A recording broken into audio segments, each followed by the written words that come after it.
ಓಂ ಅಜ್ಞಾನತಿಮಿರಾಂಧಸ್ಯ ಜ್ಞಾನಾಂಜನಶಲಾಕಯಾ ಚಕ್ಷುರುನ್ಮೀಲಿತಂ ಯೇನ ತಸ್ಮೈ ಶ್ರೀಗುರವೇ ನಮಃ. ಶ್ರೀಚೈತನ್ಯಮನೋಭೀಷ್ಟಂ ಸ್ಥಾಪಿತಂ ಯೇನ ಭೂತಲೆ ಸ್ವಯಂ ರೂಪಾ ಕದಾ ಮಹ್ಯಂ ದದಾತಿ ಸ್ವಪದಾಂತಿಕಂ. ವಂದೇಹಂ ಶ್ರೀಗುರು ಶ್ರೀಯುತಾಪದಕಮಲಂ ಶ್ರೀಗುರೂನ್ ವೈಷ್ಣವಾಂಶ್ಚ ಶ್ರೀರೂಪಂ ಸಾಗ್ರಜಾತಂ ಸಹಗಣ ರಘುನಾಥಾನ್ವಿತಂ ತಂ ಸಜೀವಂ ಸಾದ್ವೈತಂ ಸಾವಧೂತಂ ಪರಿಜನಸಹಿತಂ ಕೃಷ್ಣಚೈತನ್ಯದೇವಂ ಶ್ರೀರಾಧಾ ಕೃಷ್ಣಪಾದಾನ್ ಸಹಗಣ ಲಲಿತಾ ಶ್ರೀವಿಶಾಖಾನ್ವಿತಾಂಶ್ಚ. ಹೇ ಕೃಷ್ಣ ಕರುಣಾ ಸಿಂಧು ದೀನಬಂಧು ಜಗತ್ಪತೆ ಗೋಪೇಶ ಗೋಪಿಕಾ ಕಾಂತ ರಾಧಾಕಾಂತ ನಮೋಸ್ತುತೆ. ತಪ್ತ ಕಾಂಚನ ಗೌರಾಂಗಿ ರಾಧೆ ವೃಂದಾವನೇಶ್ವರಿ ವೃಷಭಾನುಸುತೆ ದೇವಿ ಪ್ರಣಮಾಮಿ ಹರಿಪ್ರಿಯೆ.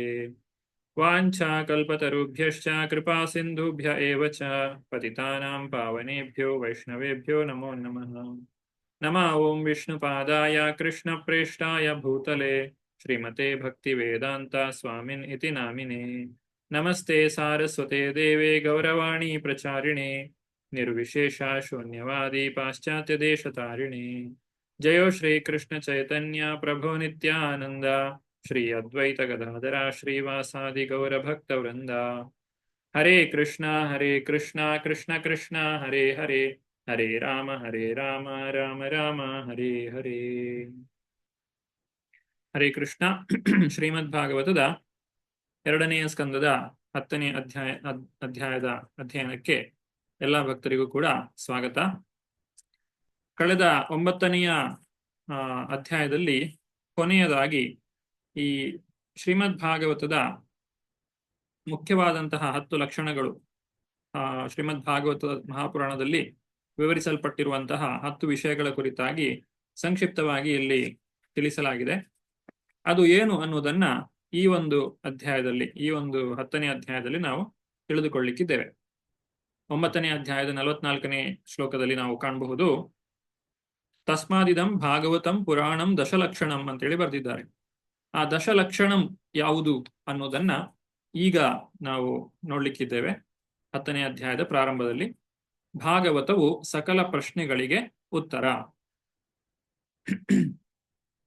ಭಾಗವತ ಪುಸ್ತಕ ಇದ್ದವರು ದಯವಿಟ್ಟು ಪುಸ್ತಕವನ್ನ ತೆರೆಯಿರಿ. 1ನೇ ಶ್ಲೋಕ. ಶ್ರೀ ಶುಕ ಉವಾಚ ಅತ್ರ ಸರ್ಗೋ ವಿಸರ್ಗಶ್ಚ ಸ್ಥಾನಂ ಪೋಷಣಮೂತಯಃ ಮನ್ವಂತರ ಈಶಾನುಕಥಾ ನಿರೋಧೋ ಮುಕ್ತಿರಾಶ್ರಯಃ. ಅನುವಾದ. ಶ್ರೀ ಶುಕಮುನಿಗಳು ಹೇಳಿದರು, ಶ್ರೀಮದ್ ಭಾಗವತದಲ್ಲಿ ಈ ಮುಂದಿನ ವಿಷಯದ ಬಗ್ಗೆ 10 ವಿಭಾಗಗಳ ನಿರೂಪಣೆಗಳಿವೆ. ಮೊದಲನೇದು ಬ್ರಹ್ಮಾಂಡದ ಸೃಷ್ಟಿ, 2 ಉಪಸೃಷ್ಟಿ, ಗ್ರಹವ್ಯೂಹಗಳು, ಭಗವಂತನಿಂದ ರಕ್ಷಣೆ, ಸೃಷ್ಟಿಕಾರಕ ಪ್ರೇರಣೆ, ಮನ್ವಂತರ, ಭಗವದ್ವಿಜ್ಞಾನ, ಭಗವದ್ಧಾಮಕ್ಕೆ ಹಿಂದಿರುಗುವಿಕೆ, ಪರಮಪದ ಮತ್ತು ಸಾರ ಸರ್ವಸ್ವ. ಇದಿಷ್ಟು 10 ವಿಷಯಗಳು. ಅದರಲ್ಲಿ ಮುಖ್ಯವಾಗಿ ಕೊನೆಯದಾಗಿ 10ನೇ ವಿಷಯ ಆಶ್ರಯ. 2ನೇ ಶ್ಲೋಕದಲ್ಲಿ ಹೇಳ್ತಾರೆ, ದಶಮಸ್ಯ ವಿಶುದ್ಧ್ಯರ್ಥಂ ನಾವಾನಾಮಿಹ ಲಕ್ಷಣಂ ವರ್ಣಯಂತಿ ಮಹಾತ್ಮಾನಃ ಶ್ರುತೇನಾರ್ಥೇನ ಚಾಂಜಸ. ಸಾರ ಸರ್ವಸ್ವ ದಿವ್ಯತ್ವವನ್ನು ಪ್ರತ್ಯೇಕವಾಗಿರಿಸಲು ಉಳಿದವುಗಳ ಲಕ್ಷಣಗಳನ್ನು ಕೆಲವೊಮ್ಮೆ ವೇದ ತೀರ್ಮಾನಗಳಿಂದ ವಿವರಿಸಲಾಗಿದೆ. ಕೆಲವು ಸಲ ನೇರ ವಿವರಣೆಯಿಂದಲೂ ಮತ್ತು ಕೆಲವು ಸಲ ಮಹರ್ಷಿಗಳು ಕೊಟ್ಟ ಸಂಕ್ಷಿಪ್ತ ವಿವರಣೆಗಳಿಂದಲೂ ವಿವರಿಸಲಾಗಿದೆ. ಮೊದಲ 9 ವಿಷಯಗಳು ಏನಿದೆ, ಈ ಸರ್ಗ, ವಿಸರ್ಗ ಇತ್ಯಾದಿಗಳು ಕೊನೆಯದಾದಂತಹ ಆಶ್ರಯ ತತ್ವವನ್ನ ಅರ್ಥ ಮಾಡಿಕೊಳ್ಳುವಂತಹ ಕಾರಣಕ್ಕಾಗಿ ಇದೆ. ಆಶ್ರಯ ತತ್ವ ಅಂತ ಹೇಳಿದ್ರೆ ಆ ಭಗವಂತನ ಲೀಲೆಗಳು, ಶ್ರೀಕೃಷ್ಣನ ಲೀಲೆಗಳು ಏನೆಲ್ಲ ಆತನು ಮಾಡಿದ್ದಾನೆ, ಭಾಗವತದಲ್ಲಿ ಬರುವಂತಹ ದಶಮಸ್ಕಂದದಲ್ಲಿ ಬರುವಂತಹ ವಿಚಾರಗಳು, ಅದನ್ನ ಅರ್ಥ ಮಾಡಿಕೊಳ್ಳಿಕ್ಕೋಸ್ಕರವೇ ಉಳಿದ 9 ವಿಚಾರಗಳು ಇವೆ ಅಂತ ಹೇಳಿದ್ದಾರೆ. ಅಂದ್ರೆ ಈಗ ನಾವು ಏನು ಸರ್ಗ ಅಂದ್ರೆ ಭಗವಂತನು ಪ್ರಾರಂಭದಲ್ಲಿ ಮಾಡುವಂತಹ ಸೃಷ್ಟಿ, ಈ ಪಂಚಭೂತಗಳ ಸೃಷ್ಟಿ, ಪಂಚ ಜ್ಞಾನೇಂದ್ರಿಯ, ಕರ್ಮೇಂದ್ರಿಯ ಮತ್ತೆ ಪಂಚ ತನ್ಮಾತ್ರೆಗಳು, ಮನಸ್ಸು, ಬುದ್ಧಿ, ಅಹಂಕಾರ ಇತ್ಯಾದಿಗಳ ಸೃಷ್ಟಿ, ಇದೆಲ್ಲವೂ ಕೂಡ ಇವುಗಳನ್ನೆಲ್ಲವೂ ಕೂಡ ನಾವು ಯಾಕೆ ಕಲಿತೇವೆ ಅಂತ ಹೇಳಿದ್ರೆ, ಕೊನೆಯದಾಗಿ ಆ ಭಗವಂತನ ಲೀಲೆಗಳೇನಿದೆ ಅವುಗಳನ್ನ ಅರ್ಥ ಮಾಡಿಕೊಳ್ಳುವಂತಹ ಒಂದು ಉದ್ದೇಶದಿಂದ ನಾವು ಇದನ್ನ ಕಲಿತಾ ಇದ್ದೇವೆ. ಮುಂದುವರಿಸ್ತಾ ಇವುಗಳ ಒಂದು ಸಂಕ್ಷಿಪ್ತವಾದಂತಹ ವಿವರಣೆ, ಅಂದ್ರೆ ಪ್ರತಿಯೊಂದಕ್ಕೂ ಕೂಡ ಇಲ್ಲಿ ವಿವರಣೆಯನ್ನ ಕೊಡ್ತಾ ಇದ್ದಾರೆ. ಸರ್ಗ ಅಂದ್ರೆ ಏನು, ವಿಸರ್ಗ ಅಂತ ಹೇಳಿದ್ರೆ ಏನು, ಇತ್ಯಾದಿ ಎಲ್ಲ ವಿಚಾರಗಳನ್ನ ಒಂದೊಂದಾಗಿ ಇಲ್ಲಿ ಶ್ಲೋಕ ಸಹಿತವಾಗಿ ನಮಗೆ ಹೇಳಿದ್ದಾರೆ. ಮುಂಬರುವಂತಹ 3ರಿಂದ 7ನೇ ಶ್ಲೋಕದವರೆಗೆ ಈ 10 ವಿಚಾರಗಳನ್ನು ವಿವರಿಸಿದ್ದಾರೆ. ಒಟ್ಟು ಇಲ್ಲಿ ಇರುವಂತಹದ್ದು 16 ಘಟಕಾಂಶಗಳು ಅಂತ ಹೇಳಿದ್ದಾರೆ. ಭೂತಮಾತ್ರೇಂದ್ರಿಯ ಧಿಯಾಂ ಜನ್ಮ ಸರ್ಗ ಉದಾಹೃತಃ ಬ್ರಾಹ್ಮಣೋ ಗುಣವೈಷಮ್ಯಾದ್ ವಿಸರ್ಗ ಪುರುಷ ಸ್ಮೃತಃ.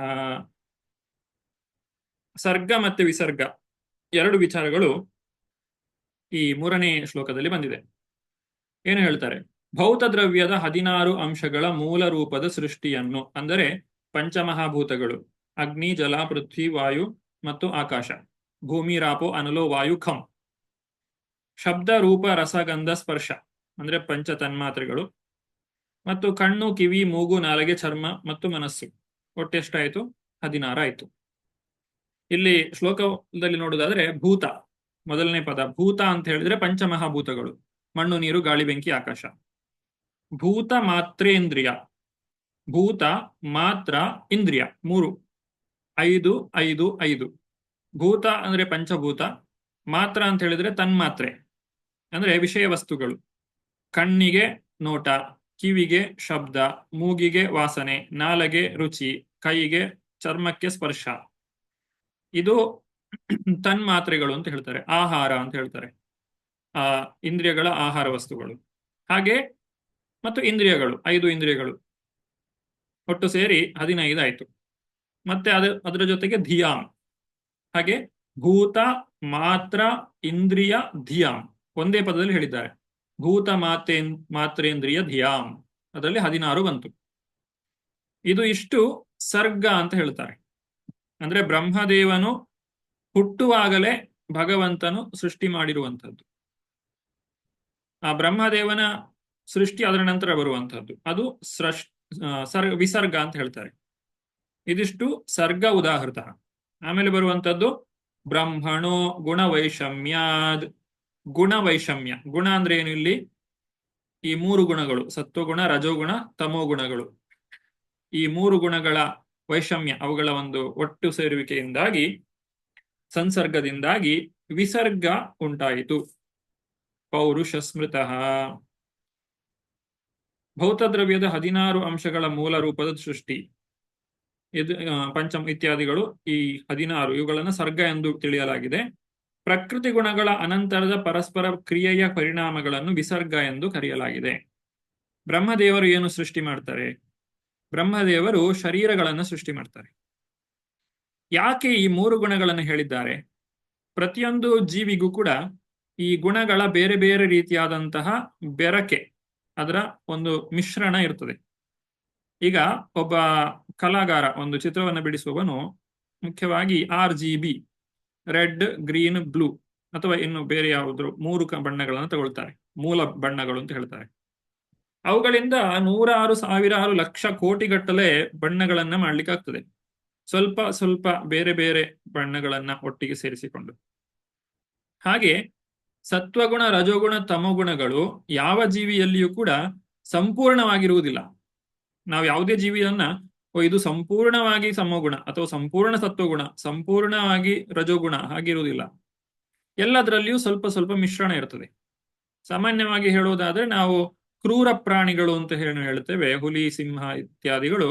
ಅವುಗಳು ಒಂದು ರಾಜಸವಾದಂತಹ, ಅಂದ್ರೆ ತುಂಬಾ ಕೆಲಸವನ್ನ ಮಾಡುವಂತಹ ಅಥವಾ ತುಂಬಾ ಕ್ರೂರವಾಗಿ ವರ್ತಿಸುವಂತಹದ್ದು. ಅಥವಾ ಯಾವ ಪ್ರಾಣಿಗಳು ಯಾವಾಗಲೂ ಜಡತ್ವದಲ್ಲೇ ಇರ್ತದೆ, ಈ ಹೆಬ್ಬಾವು ಅಥವಾ ಇನ್ನು ಬೇರೆ ಬೇರೆ ಪ್ರಾಣಿಗಳು, ಅವುಗಳನ್ನ ತಮೋಗುಣ ಅಂತ ಹೇಳಬಹುದು. ಅಥವಾ ಇನ್ನು ಉತ್ತಮವಾದಂತಹ ಪ್ರಾಣಿಗಳು ಯಾವುದು ಸಾತ್ವಿಕವಾಗಿರ್ತದೆ, ನಾವು ಅವುಗಳ ವರ್ತನೆಯಿಂದಲೇ ಕಾಣಬಹುದು. ಈ ಹಸುಗಳನ್ನ ನಾವು ಹಟ್ಟಿಯಲ್ಲಿ ಕಟ್ಟಿ ಹಾಕಿದ್ರೆ, ಗೋಶಾಲೆಯಲ್ಲಿ ಕಟ್ಟಿ ಹಾಕಿದ್ರೆ ಶಾಂತವಾಗಿರ್ತದೆ, ಅದು ಏನು ಶಬ್ದ ಮಾಡುವುದಿಲ್ಲ, ಅದರಷ್ಟಕ್ಕೆ ಇರ್ತದೆ. ಅದೇ ನೀವು ಒಂದು ನಾಯಿಯನ್ನು ಅಥವಾ ಬೆಕ್ಕುಗಳನ್ನು ಒಟ್ಟಿಗೆ ಬಿಟ್ರೆ ಅವುಗಳು ಜಗಳ ಆಡಿಕೊಂಡು ಯಾವಾಗಲೂ ಶಬ್ದ ಮಾಡಿಕೊಂಡು ಇರ್ತವೆ. ಅವುಗಳಿಂದ ನಾವು ಅವುಗಳ ಗುಣ ಏನು ಅಂತೇಳಿ ಅರ್ಥ ಮಾಡಿಕೊಳ್ಳಬಹುದು. ಹೀಗೆ ಬ್ರಹ್ಮದೇವರು 84 ಲಕ್ಷ ಜೀವರಾಶಿಗಳನ್ನ ಅಂದ್ರೆ ಅವುಗಳ ಶರೀರವನ್ನ ರಚನೆ ಮಾಡಿದ್ದಾರೆ. ಆ ಒಂದು ಏನು ಮಿಶ್ರಣ ಇದೆ ಆ ಗುಣಗಳಿಗೆ ಸರಿಯಾಗಿ ಆ ವ್ಯಕ್ತಿ ಯಾವ ರೀತಿಯಾದಂತಹ ಒಂದು ಲಕ್ಷಣವನ್ನ ಬೆಳೆಸಿಕೊಂಡಿದ್ದಾನೋ, ವ್ಯಕ್ತಿಯು ಸತ್ವಗುಣದಲ್ಲಿ ಜೀವನ ಮಾಡಿದ್ರೆ ಅವನಿಗೆ ಮುಂದಿನ ಜನ್ಮದಲ್ಲಿ ಸತ್ವಗುಣದ ಶರೀರ, ರಜೋಗುಣದಲ್ಲಿ ಆದರೆ ರಜೋಗುಣ, ತಮೋಗುಣದಲ್ಲಿ ಆದರೆ ತಮೋಗುಣ, ಸತ್ವರಜ ಇತ್ಯಾದಿಗಳ ಒಂದು ಮಿಶ್ರಣದಲ್ಲಿ ಅವನಿಗೆ ಶರೀರವು ಲಭ್ಯವಾಗುತ್ತದೆ. ಹಾಗೆ ಯಾವ ರೀತಿಯಾದಂತಹ ಶರೀರ ಲಭ್ಯ ಆಗಬೇಕು ಅನ್ನುವುದನ್ನ ಬ್ರಹ್ಮದೇವರು ಅಲ್ಲಿ ಸೃಷ್ಟಿ ಮಾಡ್ತಾರೆ. ಹಾಗೆ ಆ ರೀತಿಯಾಗಿ ಬ್ರಹ್ಮದೇವರು ಸೃಷ್ಟಿ ಮಾಡಿದಂತಹ ಶರೀರದಲ್ಲಿ ಈ ಜೀವಾತ್ಮನನ್ನ ತೆಗೆದುಕೊಂಡು ಹೋಗಿ ಇಡ್ತಾರೆ. ಮನುಷ್ಯ ಜನ್ಮದಲ್ಲಿ ಬಂದು ಉತ್ತಮವಾದಂತಹ ಕಾರ್ಯಗಳನ್ನು ಮಾಡಿದ್ರೆ ಅವನು ಸತ್ವಗುಣವನ್ನ ಹೊಂದಿ ದೇವತೆಗಳಲ್ಲಿ ಹುಟ್ಟಬಹುದು. ಊರ್ಧ್ವಂ ಗಚ್ಚಂತಿ ಸತ್ವಸ್ಥೋ ಮಧ್ಯೆ ತಿಷ್ಟಂತಿ ರಾಜಸ ಜಗನ್ನ ಗುಣವೃತ್ತಿಸ್ಥ ಅಧೋ ಗಚ್ಚಂತಿ ತಾಮಸ. ಯಾರು ರಜೋಗುಣದಲ್ಲಿ ಜೀವನವನ್ನು ನಡೆಸ್ತಾರೋ ಅವರು ರಜೋಗುಣಿಗಳ ನಡುವೆ ಅಂದ್ರೆ ಮನುಷ್ಯರ ನಡುವೆ ಅಥವಾ ರಾಕ್ಷಸರ ನಡುವೆ ಅವರು ಜನ್ಮವನ್ನ ತಾಳಬಹುದು. ಇನ್ನು ತಮೋಗುಣದಲ್ಲಿ ಯಾರು ಜೀವನವನ್ನ ಮಾಡ್ತಾರೋ ಅವರು ಭೂತ ಪಿಶಾಚಿಗಳ ನಡುವೆ ಜನ್ಮವನ್ನು ತೆಗೆದುಕೊಳ್ಳಬಹುದು ಇತ್ಯಾದಿಗಳು. ಹೀಗೆ ಆ ಒಂದು ಅವಕಾಶಗಳನ್ನ ಜೀವಿಗಳಿಗೆ ಒದಗಿಸಿಕೊಡುವಂತದ್ದು ಬ್ರಹ್ಮದೇವರು. ಅದನ್ನ ಇಲ್ಲಿ ವಿಸರ್ಗ ಅಂತ ಹೇಳಿ ಕರೆದಿದ್ದಾರೆ. ಇದು 2 ವಿಚಾರಗಳು 3ನೇ ಶ್ಲೋಕದಲ್ಲಿ ನಮಗೆ ಕಾಣಬಹುದು. ಇನ್ನು 4ನೇ ಶ್ಲೋಕದಲ್ಲಿ ಒಟ್ಟು 4 ವಿಚಾರಗಳನ್ನು ಹೇಳ್ತಾರೆ. ಇಲ್ಲಿ ಅನುವಾದದಲ್ಲಿ ಭಾವಾರ್ಥದಲ್ಲಿ ಬರೀತಾರೆ ಶ್ರೀಲ ಪ್ರಭುಪಾದರು ಆ ಒಂದು ಕಾರಣೋದಕಶಾಹಿ ವಿಷ್ಣುವಿನ ಶರೀರದಿಂದ ಹೇಗೆ ಬ್ರಹ್ಮಾಂಡವು ಹೊರಗೆ ಬರ್ತದೆ ಮತ್ತು ಅವುಗಳಿಂದ ಹೇಗೆ ಸೃಷ್ಟಿ ಕಾರ್ಯ ಪ್ರಾರಂಭವಾಗ್ತದೆ ಇತ್ಯಾದಿಗಳನ್ನ ಪ್ರಭುಪಾದರು ಇಲ್ಲಿ ಬರೆದಿದ್ದಾರೆ. ಭಗವಂತ ಯೋಗ ನಿದ್ರೆಯಲ್ಲಿರ್ತಾನೆ. ಯಾ ಕಾರಣಾರ್ಣವ ಜಲೆ ಭಜತಿ ಸ್ಮ ಯೋಗ ನಿದ್ರಾಂ ಅನಂತ ಜಗದಂಡ ಸರೋಮಕೂಪ. ಯೋಗ ನಿದ್ರಾಂ ಅನಂತ ಜಗದಂಡ ಸರೋಮಕೂಪ. ಆತನ ರೋಮಕೂಪಗಳಿಂದ ಬರುವಂತಹ ಬೇರೆ ಬೇರೆ ಬ್ರಹ್ಮಾಂಡಗಳು. ಆಧಾರ ಶಕ್ತಿಮವಲಂಬ್ಯ ಪರಾಂ ಸ್ವಮೂರ್ತಿಂ ಗೋವಿಂದಮಾದಿ ಪುರುಷಂ ತಮಹಂ ಭಜಾಮಿ. 4ನೇ ಶ್ಲೋಕದಲ್ಲಿ ಸ್ಥಿತಿ ವೈಕುಂಠ ವಿಜಯ ಪೋಷಣಂ ತದನುಗ್ರಹ ಮನ್ವಂತರಾಣಿ ಸದ್ಧರ್ಮ ಪೂತಯ ಕರ್ಮವಾಸನ. ಈ ಶ್ಲೋಕದಲ್ಲಿ 4 ಭಾಗ ಇದೆ. 4 ಭಾಗಗಳಲ್ಲಿ ಒಂದೊಂದು ಭಾಗ ಒಂದೊಂದು ವಿಚಾರಗಳನ್ನು ಹೇಳುತ್ತದೆ. ಮೊದಲನೆಯದ್ದು ಸ್ಥಿತಿ ವೈಕುಂಠ ವಿಜಯ ಅಂದ್ರೆ ಸ್ಥಾನಂ. ಇದು 3ನೇ ವಿಷಯ. ಎಲ್ಲ ಜೀವಿಗಳಿಗೆ ಅವುಗಳ ಒಂದೊಂದು ಸ್ಥಾನವನ್ನ ಕೊಡುವಂತಹದ್ದು. ಆ ಭಗವಂತನು ನಮಗೆಲ್ಲರಿಗೂ ಕೂಡ ಒಂದು ಈ ಪ್ರಪಂಚದಲ್ಲಿ ಕರ್ಮವನ್ನ ಮಾಡಲಿಕ್ಕೆ ಅಥವಾ ನಮ್ಮ ಇಚ್ಛೆಗಳನ್ನ ಪೂರೈಕೆ ಮಾಡಿಕೊಳ್ಳಿಕ್ಕೆ ಬೇಕಾದಂತಹ ವಾತಾವರಣವನ್ನ ಸೃಷ್ಟಿ ಮಾಡಿದ್ದಾನೆ. ಆದರೆ ನಮ್ಮ ನಿಜವಾದಂತಹ ಸ್ಥಿತಿ ಏನು? ಜೀವೇರ ಸ್ವರೂಪಹಯ ಕೃಷ್ಣರ ನಿತ್ಯದಾಸ. ಅದು ನಮ್ಮ ನಿಜವಾದಂತಹ ಸ್ಥಿತಿ, ಸ್ವರೂಪ ಸ್ಥಿತಿ. ಅಲ್ಲಿಗೆ ನಾವು ಬಂದ್ರೆ ನಮ್ಮ ಜನ್ಮ ಸಾರ್ಥಕ. ಭಗವಂತನ ನಿಯಮಗಳನ್ನು ಪಾಲಿಸುವುದು ಜೀವಿಗಳಿಗೆ ಸಮರ್ಪಕ ಸ್ಥಿತಿಯಾಗಿದೆ. ಇದು ನಮ್ಮ ಒರಿಜಿನಲ್ ಪೊಸಿಷನ್, ನಮ್ಮ ನಿಜವಾದಂತಹ ಸ್ಥಾನ, ನಿಜವಾದಂತಹ ಸ್ಥಿತಿ. ಆದ್ರೆ ನಾವು ಅದಕ್ಕೀಗ ಸಿದ್ಧರಾಗಿಲ್ಲದೆ ಇರುವ ಕಾರಣಕ್ಕಾಗಿ ಈಗ ಒಂದು ತಾತ್ಕಾಲಿಕವಾದಂತಹ ಸ್ಥಿತಿಯನ್ನು ನಮಗೆ ಕೊಟ್ಟಿದ್ದಾರೆ. ಹಾಗೆ ಮಾಡುವುದರ ಮೂಲಕ ದೇವೋತ್ತಮ ಪರಮಪುರುಷನ ರಕ್ಷಣೆಯಲ್ಲಿ ಸಂಪೂರ್ಣ ಮಾನಸಿಕ ಶಾಂತಿಯಿಂದ ಇರಬೇಕು. ಇದು ಪೋಷಣೆ. ಅದು 2ನೇ ಭಾಗದಲ್ಲಿದೆ. ಪೋಷಣಂ ತದನುಗ್ರಹ. ಮನುಗಳು ಮತ್ತು ಅವರ ನಿಯಮಗಳು ಜೀವನಕ್ಕೆ ಸರಿಯಾದ ನಿರ್ದೇಶನವನ್ನು ನೀಡಲು ಉದ್ದೇಶಿತವಾಗಿದೆ. ಇದು ಮನ್ವಂತರಗಳು ಬರುವಂತಹದ್ದು. ಈ ಮನುಗಳ ಒಂದು ಜೀವನವನ್ನ ಅಧ್ಯಯನ ಮಾಡುವ ಮುಖಾಂತರ ನಾವು ನಮ್ಮ ಜೀವನದಲ್ಲಿ ಅಳವಡಿಸಿಕೊಳ್ಳಬೇಕಾದಂತಹ ಭಕ್ತಿಯನ್ನ ಭಗವಂತನು ನಮಗೆ ತಿಳಿಸಿಕೊಡ್ತಾನೆ. ಕೊನೆಗೆ ಬರುವಂತಹದ್ದು ಮನ್ವಂತರಾಣಿ ಸದ್ಧರ್ಮ ಊತಯ ಕರ್ಮವಾಸನ. ಕಾಮ್ಯ ಕರ್ಮಗಳ ಅಪೇಕ್ಷೆಯು ಎಲ್ಲ ಕ್ರಿಯೆಗಳಿಗೆ ಪ್ರೇರಣೆಯಾಗಿದೆ. ನಾವು ಯಾಕೆ ಕೆಲಸ ಮಾಡ್ತೇವೆ ಅಂತ ಹೇಳಿದ್ರೆ ನಮ್ಮಲ್ಲಿ ಒಂದು ಆಸೆ ಇದೆ. ಆಸೆಯೇ ದುಃಖಕ್ಕೆ ಕಾರಣ ಅಂತ ಹೇಳ್ತಾರೆ. ಆಸೆ ದುಃಖಕ್ಕೆ ಮಾತ್ರ ಅಲ್ಲ, ಅದು ಎಲ್ಲದಕ್ಕೂ ಕಾರಣ. ನಮಗೆ ಆಗುವಂತಹ ಒಳ್ಳೆಯದು ಕೆಟ್ಟದ್ದು ಎಲ್ಲದಕ್ಕೂ ಆ ಆಸೆ ಅನ್ನುವುದೇ ಕಾರಣ. ನಾವು ಆಸೆಯನ್ನ ಬೆಳೆಸಿಕೊಳ್ಳಬೇಕು. ಆಸೆಯನ್ನ ನಾಶ ಮಾಡ್ಲಿಕ್ಕೆ ಆಗುದಿಲ್ಲ. ಯಾವ ರೀತಿಯಾದಂತಹ ಆಸೆಯನ್ನ ಬೆಳೆಸಿಕೊಳ್ಬೇಕು? ನಾವು ಭಗವಂತನಲ್ಲಿ ಭಕ್ತಿಯನ್ನ ಮಾಡಬೇಕು ಅನ್ನುವಂತಹ ಆಸೆಯನ್ನ ಬೆಳೆಸಿಕೊಂಡಾಗ ನಮ್ಮ ಜೀವನ ಸಾರ್ಥಕವಾಗ್ತದೆ. ಅದು ಹೇಗೆ ಸಾಧ್ಯ? ಭಗವಂತನಲ್ಲಿ ಈಗಾಗಲೇ ಯಾರು ಭಕ್ತಿಯನ್ನ ಮಾಡ್ತಾ ಇದ್ದಾರೋ ಅವರ ಸಂಸರ್ಗಕ್ಕೆ ಬಂದಾಗ, ಅವರ ಸಂಪರ್ಕಕ್ಕೆ ಬಂದಾಗ ನಮಗೆ ಕೂಡ ಅದೇ ರೀತಿಯಾದಂತಹ ಆಸೆಗಳು ಬರ್ತವೆ. ಸಂಗಾತ್ ಸಂಜಾಯತೆ ಕಾಮಃ, ಸಂಘದಿಂದ ಕಾಮವು ಬೆಳೆಯುತ್ತದೆ. ಕಾಮವನ್ನ ಯಾವ ರೀತಿಯಾಗಿ ಬೆಳೆಸಬೇಕು, ಯಾವ ಒಂದು ಕಾಮನೆಗಳು ನಮ್ಮಲ್ಲಿ ಬೆಳೆಯಬೇಕು? ನನಗೆ ಕೂಡ ಜಪ ಮಾಡಬೇಕು, ನಮಗೆ ಕೂಡ ಭಾಗವತವನ್ನ ಅರ್ಥ ಮಾಡಿಕೊಳ್ಬೇಕು, ನಮಗೆ ಭಗವಂತನ ಉತ್ಸವಗಳಲ್ಲಿ ಪಾಲ್ಗೊಳ್ಬೇಕು, ದೇವಸ್ಥಾನದಲ್ಲಿ ಸೇವೆಯನ್ನ ಮಾಡಬೇಕು. ಈ ಎಲ್ಲ ಕಾಮನೆಗಳು, ಇವುಗಳೆಲ್ಲ ಒಳ್ಳೆಯ ಕಾಮನೆಗಳು. ಆ ಭಗವಂತನಲ್ಲಿ ನಾವು ಭಕ್ತಿಯನ್ನ, ಭಗವಂತನ ಹತ್ತಿರಕ್ಕೆ ನಮ್ಮನ್ನ ಕರೆದುಕೊಂಡು ಹೋಗುವಂತಹದ್ದು. ಇವುಗಳನ್ನ ನಾವು ಬೆಳೆಸಿಕೊಳ್ಳಬೇಕು. ಈ ಕಾಮ್ಯ ಕರ್ಮಗಳು ಏನಿದೆ ಇಲ್ಲಿ, ಸಾಮಾನ್ಯ ಅರ್ಥದಲ್ಲಿ ಕಾಮ್ಯ ಕರ್ಮಗಳು ಅಂತ ಹೇಳಿದ್ರೆ ನಮ್ಮ ಸ್ವಾರ್ಥಕ್ಕೋಸ್ಕರ ನಾವು ಮಾಡುವಂತಹ ಕರ್ಮಗಳು ಅಥವಾ ಫಲಾಪೇಕ್ಷೆಯಿಂದ ಮಾಡುವಂತಹ ಕರ್ಮಗಳು. ಇವುಗಳು ಈ ಕ್ರಿಯೆಗಳಿಗೆ ಪ್ರೇರಣೆ. ಕರ್ಮ ವಾಸನಃ ಊತಯ. ಊತಯ ಅಂದ್ರೆ ಕೆಲಸಕ್ಕೆ ಪ್ರಚೋದನೆ. ನನಗೆ ದುಡ್ಡು ಬೇಕು ಅಂತ ಹೇಳಿದ್ರೆ ನಾನು ಸುಮ್ಮನೆ ಮನೆಯಲ್ಲಿ ಕೂತ್ರೆ ಆಗೋದಿಲ್ಲ, ನಾನು ಕೆಲಸಕ್ಕೆ ಹೋಗ್ಬೇಕು. ಹಾಗೆ ಕೆಲಸಕ್ಕೆ ಹೋದ್ರೆ ನನಗೆ ದುಡ್ಡು ಸಿಗ್ತದೆ. ಅದು ಊತಯ, ನಾಲ್ಕನೇ ವಿಚಾರ. ಹೀಗೆ 4 ವಿಚಾರಗಳನ್ನ ಈ 4ನೇ ಶ್ಲೋಕದಲ್ಲಿ ತಿಳಿಸಲಾಗಿದೆ. ಸ್ಥಿತಿ ವೈಕುಂಠ ವಿಜಯ. ವೈಕುಂಠ ವಿಜಯ ಅಂತ ಹೇಳಿದ್ರೆ ವೈಕುಂಠವನ್ನು ಜಯಿಸಿದವನಾದ ಭಗವಂತನ ಅಂತ ಹೇಳಿ ಇಲ್ಲಿ ಹೇಳಿದ್ದಾರೆ. ಅವನಲ್ಲಿ ನಾವು ಹೋಗ್ಬೇಕು, ಅವನ ಹತ್ತಿರಕ್ಕೆ ಹೋಗ್ಬೇಕು. ಯಾವಾಗ ಅದು ಸಾಧ್ಯವಾಗುತ್ತದೋ ಆಗ ನಾವು ನಮ್ಮ ನಿಜವಾದಂತಹ ಸ್ಥಿತಿಯನ್ನ ಪಡೆದುಕೊಳ್ಳಿಕ್ಕೆ ಸಾಧ್ಯವಾಗುತ್ತದೆ. ಹಾಗೆ ಈ ಸ್ಥಾನಂ ಅನ್ನುವಂತಹ ವಿಚಾರದಲ್ಲಿ ಅಥವಾ ಸ್ಥಿತಿಯಲ್ಲಿ ಈ ಭೌತಿಕ ಪ್ರಪಂಚದಲ್ಲಿರುವಂತಹ ಬೇರೆ ಬೇರೆ ಲೋಕಗಳ ವರ್ಣನೆಯನ್ನು ಕೂಡ ಹೇಳ್ತಾರೆ. ಅಂದ್ರೆ ಭಗವಂತನ ಧಾಮಕ್ಕೆ ಹೋಗದೇ ಇದ್ದಂತಹ ಜೀವಿಗಳು ಎಲ್ಲೆಲ್ಲ ವಾಸ ಮಾಡಬಹುದು. ಬ್ರಹ್ಮಲೋಕದಿಂದ ಹಿಡಿದು ಪಾತಾಳದವರೆಗೆ. ಆ ಬ್ರಹ್ಮ ಭುವನಾಲ್ಲೋಕ ಪುನರಾವರ್ತಿನೋ ಅರ್ಜುನ ಮಾಮುಪೇತ್ಯತು ಕೌಂತೆಯ ಪುನರ್ಜನ್ಮ ನ ವಿದ್ಯತೆ. ಭಗವದ್ಗೀತೆಯಲ್ಲಿ ಏನು ಭಗವಂತ ಹೇಳಿದ್ದಾನೋ ಅದರ ಪೂರ್ಣ ವಿವರಣೆ ಇಲ್ಲಿದೆ. ಯಾವ ಯಾವ ಲೋಕದಲ್ಲಿ ಯಾವ ಯಾವ ರೀತಿಯಾದಂತಹ ಜನಗಳು ವಾಸ ಮಾಡ್ತಾರೆ ಇತ್ಯಾದಿಗಳು ಎಲ್ಲವನ್ನು ಕೂಡ ಹೇಳಿದ್ದಾರೆ. ಅದು ಮುಂದಿನ ಶ್ಲೋಕಗಳಲ್ಲಿ ನಾವು ಕಾಣ್ತೇವೆ. ಇದು ಸ್ಥಿತಿ.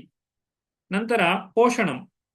ಪೋಷಣಂ ಅಂತ ಹೇಳಿದ್ರೆ ನಾವು ಭಗವಂತನಿಂದ ಪೋಷಿಸಲ್ಪಡ್ತಾ ಇದ್ದೇವೆ. ಭಗವಂತನ ಒಂದು ಮೂಲ ಲಕ್ಷಣ, ಮುಖ್ಯವಾದ ಲಕ್ಷಣ ಏನು ಅಂತ ಹೇಳಿದ್ರೆ ಭಗವಂತನಿಗೆ ನಮ್ಮಲ್ಲಿ ಅಪಾರವಾದಂತಹ ಕರುಣೆ ಇದೆ. ಜೀವಿಗಳನ್ನ ಭಗವಂತನು ರಕ್ಷಣೆ ಮಾಡ್ತಾ ಇದ್ದಾನೆ. ಯಾತಕ್ಕೋಸ್ಕರ? ಆತನಿಗೇನೋ ಅದರಿಂದ ಆಗಬೇಕಾದದ್ದಿಲ್ಲ. ಆದರೂ ಕೂಡ ತಂದೆ ತಾಯಿಗಳು ಮಕ್ಕಳನ್ನು ರಕ್ಷಣೆ ಮಾಡುವ ರೀತಿಯಲ್ಲಿ ಭಗವಂತನು ನಮ್ಮನ್ನ ನಿರಂತರವಾಗಿ ರಕ್ಷಣೆ ಮಾಡ್ತಾನೆ. ತಂದೆ ತಾಯಿಗಳು ನಮ್ಮನ್ನು ಯಾವಾಗಲೂ ರಕ್ಷಣೆ ಮಾಡ್ಲಿಕ್ಕೆ ಆಗುದಿಲ್ಲ. ಬಹಳಷ್ಟು ಮಕ್ಕಳು ಅಪಾಯದಲ್ಲಿ ಸಿಲುಕಿಕೊಳ್ತಾರೆ. ಆದ್ರೆ ಭಗವಂತ ಪ್ರತಿ ಕ್ಷಣ, ಪ್ರತಿ ನಿಮಿಷ, ಪ್ರತಿ ಕ್ಷಣದಲ್ಲಿಯೂ ಕೂಡ ನಮ್ಮೊಳಗಿದ್ದು ನಮ್ಮ ಹೊರಗೆಯೂ ಇದ್ದು ಎಲ್ಲಾ ಕಡೆಗಳಿಂದ ನಮ್ಮನ್ನ ರಕ್ಷಣೆ ಮಾಡ್ತಾನೆ. ಅದನ್ನ ಪೋಷಣಂ ಅಂತ ಹೇಳಿ ಕರೀತಾರೆ. ಪೋಷಣಂ ತದನುಗ್ರಹ, ಅವನ ಅನುಗ್ರಹದಿಂದ ನಾವು ಪಡೆಯುವಂತಹ ಪೋಷಣೆ. ಇದಕ್ಕೆ ಅನೇಕ ಕಥೆಗಳನ್ನ ಹೇಳ್ತಾರೆ. ಪರೀಕ್ಷಿತ ಈ ಪ್ರಹ್ಲಾದ ಮಹಾರಾಜ ಯಾವ ರೀತಿಯಾಗಿ ನರಸಿಂಹದೇವರಿಂದ ರಕ್ಷಿತನಾಗಿದ್ದಾನೆ, ಅಥವಾ ಅಜಮಿಳನಂತಹ ಅಷ್ಟೊಂದು ಪಾಪವನ್ನ ಮಾಡಿದಂತಹ ವ್ಯಕ್ತಿಯು ಕೂಡ ಹೇಗೆ ಭಗವಂತನಿಂದ ರಕ್ಷಿತನಾಗಿದ್ದಾನೆ ಇತ್ಯಾದಿ ಕಥೆಗಳನ್ನು ನಾವು ಕಾಣುತ್ತೇವೆ. ಪೋಷಣಂ ತದನುಗ್ರಹ ಈ 6ನೇ ಸ್ಕಂದದಲ್ಲಿ ಬರ್ತದೆ ಅಜಮಿಳನ ಕತೆ. ಹಾಗೆ ಗಜೇಂದ್ರ ಮೋಕ್ಷದ ಕತೆ, ಇದೆಲ್ಲವೂ ಭಗವಂತನ ಪೋಷಣೆಗೆ ಇರುವಂತಹ ಉದಾಹರಣೆಗಳು. ಮನ್ವಂತರಾಣಿ ಸದ್ಧರ್ಮ. ಸದ್ಧರ್ಮ ಏನದು? ಸದ್ಧರ್ಮ ಅಂತ ಹೇಳಿದ್ರೆ ಸರಿಯಾದಂತಹ ವೃತ್ತಿ ಧರ್ಮಗಳು. ನಾವು ಬೇರೆ ಬೇರೆ ವರ್ಣಾಶ್ರಮಗಳಿಗೆ ಸಂಬಂಧಿಸಿದಂತೆ ಬೇರೆ ಬೇರೆ ವೃತ್ತಿ ಧರ್ಮಗಳನ್ನ ಜನರಿಗೆ ಹೇಳ್ತೇವೆ. ಆದ್ರೆ ನಮ್ಮ ಮೂಲ ಧರ್ಮ ಏನು? ಅದನ್ನ ಭಾಗವತದಲ್ಲಿ 1ನೇ ಸ್ಕಂದದಲ್ಲಿ ನಾವು ಕೇಳಿದ್ದೇವೆ. ಸವೈ ಪುಂಸೋ ಪರೋ ಧರ್ಮೋ ಯಥೋ ಭಕ್ತಿರ್ ಅದೋಕ್ಷಜೆ ಅಹೈತುಕಿ ಅಪ್ರತಿಹತ ಯಯಾತ್ಮ ಸುಪ್ರಸೀದತಿ. ಯಾರನ್ನ ಸುಪ್ರಸೀದತಿ, ಯಾರನ್ನ ಗೊಳಿಸುವಂತಹದ್ದು ನಮ್ಮ ಸದ್ಧರ್ಮವಾಗಿದೆ. ಆ ಭಗವಂತನಿಗೆ ಸವೈ ಪುಂಸೋ ಪರೋಧರ್ಮೋ, ಅದು ಪರಧರ್ಮ ಅಂದ್ರೆ ನಮ್ಮ ನಿಜವಾದಂತಹ ಧರ್ಮ. ಪರ ಅಂತ ಹೇಳಿದ್ರೆ ಆಧ್ಯಾತ್ಮಕ್ಕೆ ಸಂಬಂಧಪಟ್ಟದ್ದು, ಈ ಭೌತಿಕವಾದದ್ದಲ್ಲ. ಯಥೋ ಭಕ್ತಿರ್ ಅಧೋಕ್ಷಜೆ, ಅಧೋಕ್ಷಜನಲ್ಲಿ ಭಕ್ತಿಯನ್ನ ಮಾಡುವುದೇ ಸದ್ಧರ್ಮ, ನಿಜವಾದಂತಹ ಸದ್ಧರ್ಮವಾಗಿದೆ. ಇದು 3ನೇ ವಿಷಯ. ಮನ್ವಂತರಾಣಿ ಸದ್ಧರ್ಮ. ಮನ್ವಂತರೆ ಅಂತ ಯಾಕೆ ಹೇಳ್ತಾರೆ? ಈ ಮನ್ವಂತರಗಳಲ್ಲಿ ಅನೇಕ ರಾಜರುಗಳ ಕತೆ ಬರ್ತದೆ. ಅವರೆಲ್ಲ ಸಾಮಾನ್ಯವಾದ ರಾಜರುಗಳಲ್ಲ, ಸಿಂಹಾಸನಕ್ಕೆ ಗಂಟು ಬಿದ್ದವರಲ್ಲ. ಅವರು ಸರಿಯಾದ ಕಾಲಕ್ಕೆ ನಿವೃತ್ತಿಯನ್ನ ಹೊಂದಿ ಅವರು ಆಡಳಿತದಲ್ಲಿರಬೇಕಾದ್ರೂ ಕೂಡ ಅನೇಕ ದೇವಸ್ಥಾನಗಳನ್ನು ನಿರ್ಮಾಣ ಮಾಡಿದ್ದಾರೆ, ಅನೇಕ ಭಕ್ತಿ ಕಾರ್ಯಗಳನ್ನ ಮಾಡಿದ್ದಾರೆ, ಅನೇಕ ಜನರಿಗೆ ಭಕ್ತಿಗೆ ಬರಲಿಕ್ಕೆ ಸಹಾಯ ಮಾಡಿದ್ದಾರೆ. ಅವರು ಕಟ್ಟಿದಂತಹ ದೇವಸ್ಥಾನಗಳು ಮತ್ತು ಇನ್ನೂ ಅನೇಕ ಧಾರ್ಮಿಕ ಕ್ಷೇತ್ರಗಳು ಈಗಲೂ ಇವೆ. ಈಗಿನ ಕಾಲಕ್ಕೆ ಅಂತಹವುಗಳನ್ನ ಕಟ್ಟಲಿಕ್ಕೆ ಅಥವಾ ನಮಗೆ ಅದನ್ನು ನೆನೆಸ್ಲಿಕ್ಕೂ ಕೂಡ ಸಾಧ್ಯ ಇಲ್ಲ. ಅಂತಹ ದೊಡ್ಡ ದೊಡ್ಡ ಒಂದು ಭಗವಂತನ ಆರಾಧನಾ ಕೇಂದ್ರಗಳನ್ನ ಮಾಡಿದ್ದಾರೆ. ಮತ್ತು ಆಗಿನ ಕಾಲದಿಂದಲೇ ನಡೆದುಕೊಂಡು ಬಂದಿರುವಂತಹ ಬೇರೆ ಬೇರೆ ಉತ್ಸವಗಳು ಈಗಲೂ ಕೂಡ ಮುಂದುವರಿಯುತ್ತಾ ಬರ್ತಾ ಇದೆ. ಹಾಗೆ ಆ ರಾಜರ್ಷಿಗಳು ಅವರು ಹೇಗೆ ಜೀವನವನ್ನ ಮಾಡಿದ್ದಾರೆ, ಅವರು ಹೇಗೆ ಭಕ್ತಿಯನ್ನ ಮಾಡಿದ್ದಾರೆ, ಅದರಿಂದ ನಾವು ಕೂಡ ಕಲಿತುಕೊಳ್ಬೇಕು. ನಾವು ಅವರಂತೆಯೇ ಮಾಡ್ಲಿಕ್ಕೆ ಸಾಧ್ಯ ಇಲ್ಲದಿದ್ರು ಕನಿಷ್ಠ ಪಕ್ಷ ನಮ್ಮನ್ನು ನಾವು ಉದ್ಧಾರ ಮಾಡಿಕೊಳ್ಳಿಕ್ಕಾದ್ರೂ ಸಾಧ್ಯ ಆಗಬೇಕು. ಆದ್ರಿಂದ ಈ ಮನ್ವಂತರದಲ್ಲಿ ಬರುವಂತಹ ಮನುಗಳ ಕಥೆಯನ್ನ ಮತ್ತು ಮನ್ವಂತರದಲ್ಲಿ ಬರುವ ಭಗವಂತನ ಅವತಾರ, ಮನ್ವಂತರ ಅವತಾರಗಳನ್ನ ಕೊಡ್ತಾರೆ. ಊತಿ ಊತಿ ಊತಿ ಅಂತ ಹೇಳಿದ್ರೆ ಶುಭ ಮತ್ತು ಅಶುಭ. ಶುಭವಾದದ್ದು ಪ್ರಹ್ಲಾದ ಮಹಾರಾಜ, ಅಶುಭವಾದದ್ದು ಹಿರಣ್ಯಕಶಿಪು. ಇದೆಲ್ಲ 7ನೆಯ ಸ್ಕಂದದಲ್ಲಿ ಬರುವಂತಹದ್ದು. ಅಂದ್ರೆ ಇಚ್ಛೆ. ಹಿರಣ್ಯಕಶಿಪುವಿಗೆ ಒಂದು ಆಸೆ, ಊತಿ ಏನು, ಇಡೀ ಪ್ರಪಂಚವೇ ನನ್ನ ಕೈ ಕೆಳಗೆ ಬರಬೇಕು, ಇಂದ್ರ ನನ್ನ ಸೇವಕನಾಗಿರ್ಬೇಕು. ಇದು ಅವನಿಗೆ ಬರುವಂತಹ ಇಚ್ಛೆ, ಕಾಮವಾಸನೆ. ಪ್ರಹ್ಲಾದ ಮಹಾರಾಜನಿಗೂ ಒಂದು ಆಸೆ ಏನು ಅಂತ ಹೇಳಿದ್ರೆ, ನನ್ನ ಮನಸ್ಸು ಸದಾಕಾಲವು ಭಗವಂತನ ಪಾದಕಮಲದಲ್ಲಿಯೇ ನಿಲ್ಲಬೇಕು. ಇದು ಪ್ರಹ್ಲಾದನ ಇಚ್ಛೆ. ನಾವು ಪ್ರಹ್ಲಾದನಂತೆ ಆಗ್ಬೇಕು, ನಾವು ಹಿರಣ್ಯಕಶಿಪುವಿನಂತೆ ಆಗಬಾರದು. ಇದು ಊತಯ.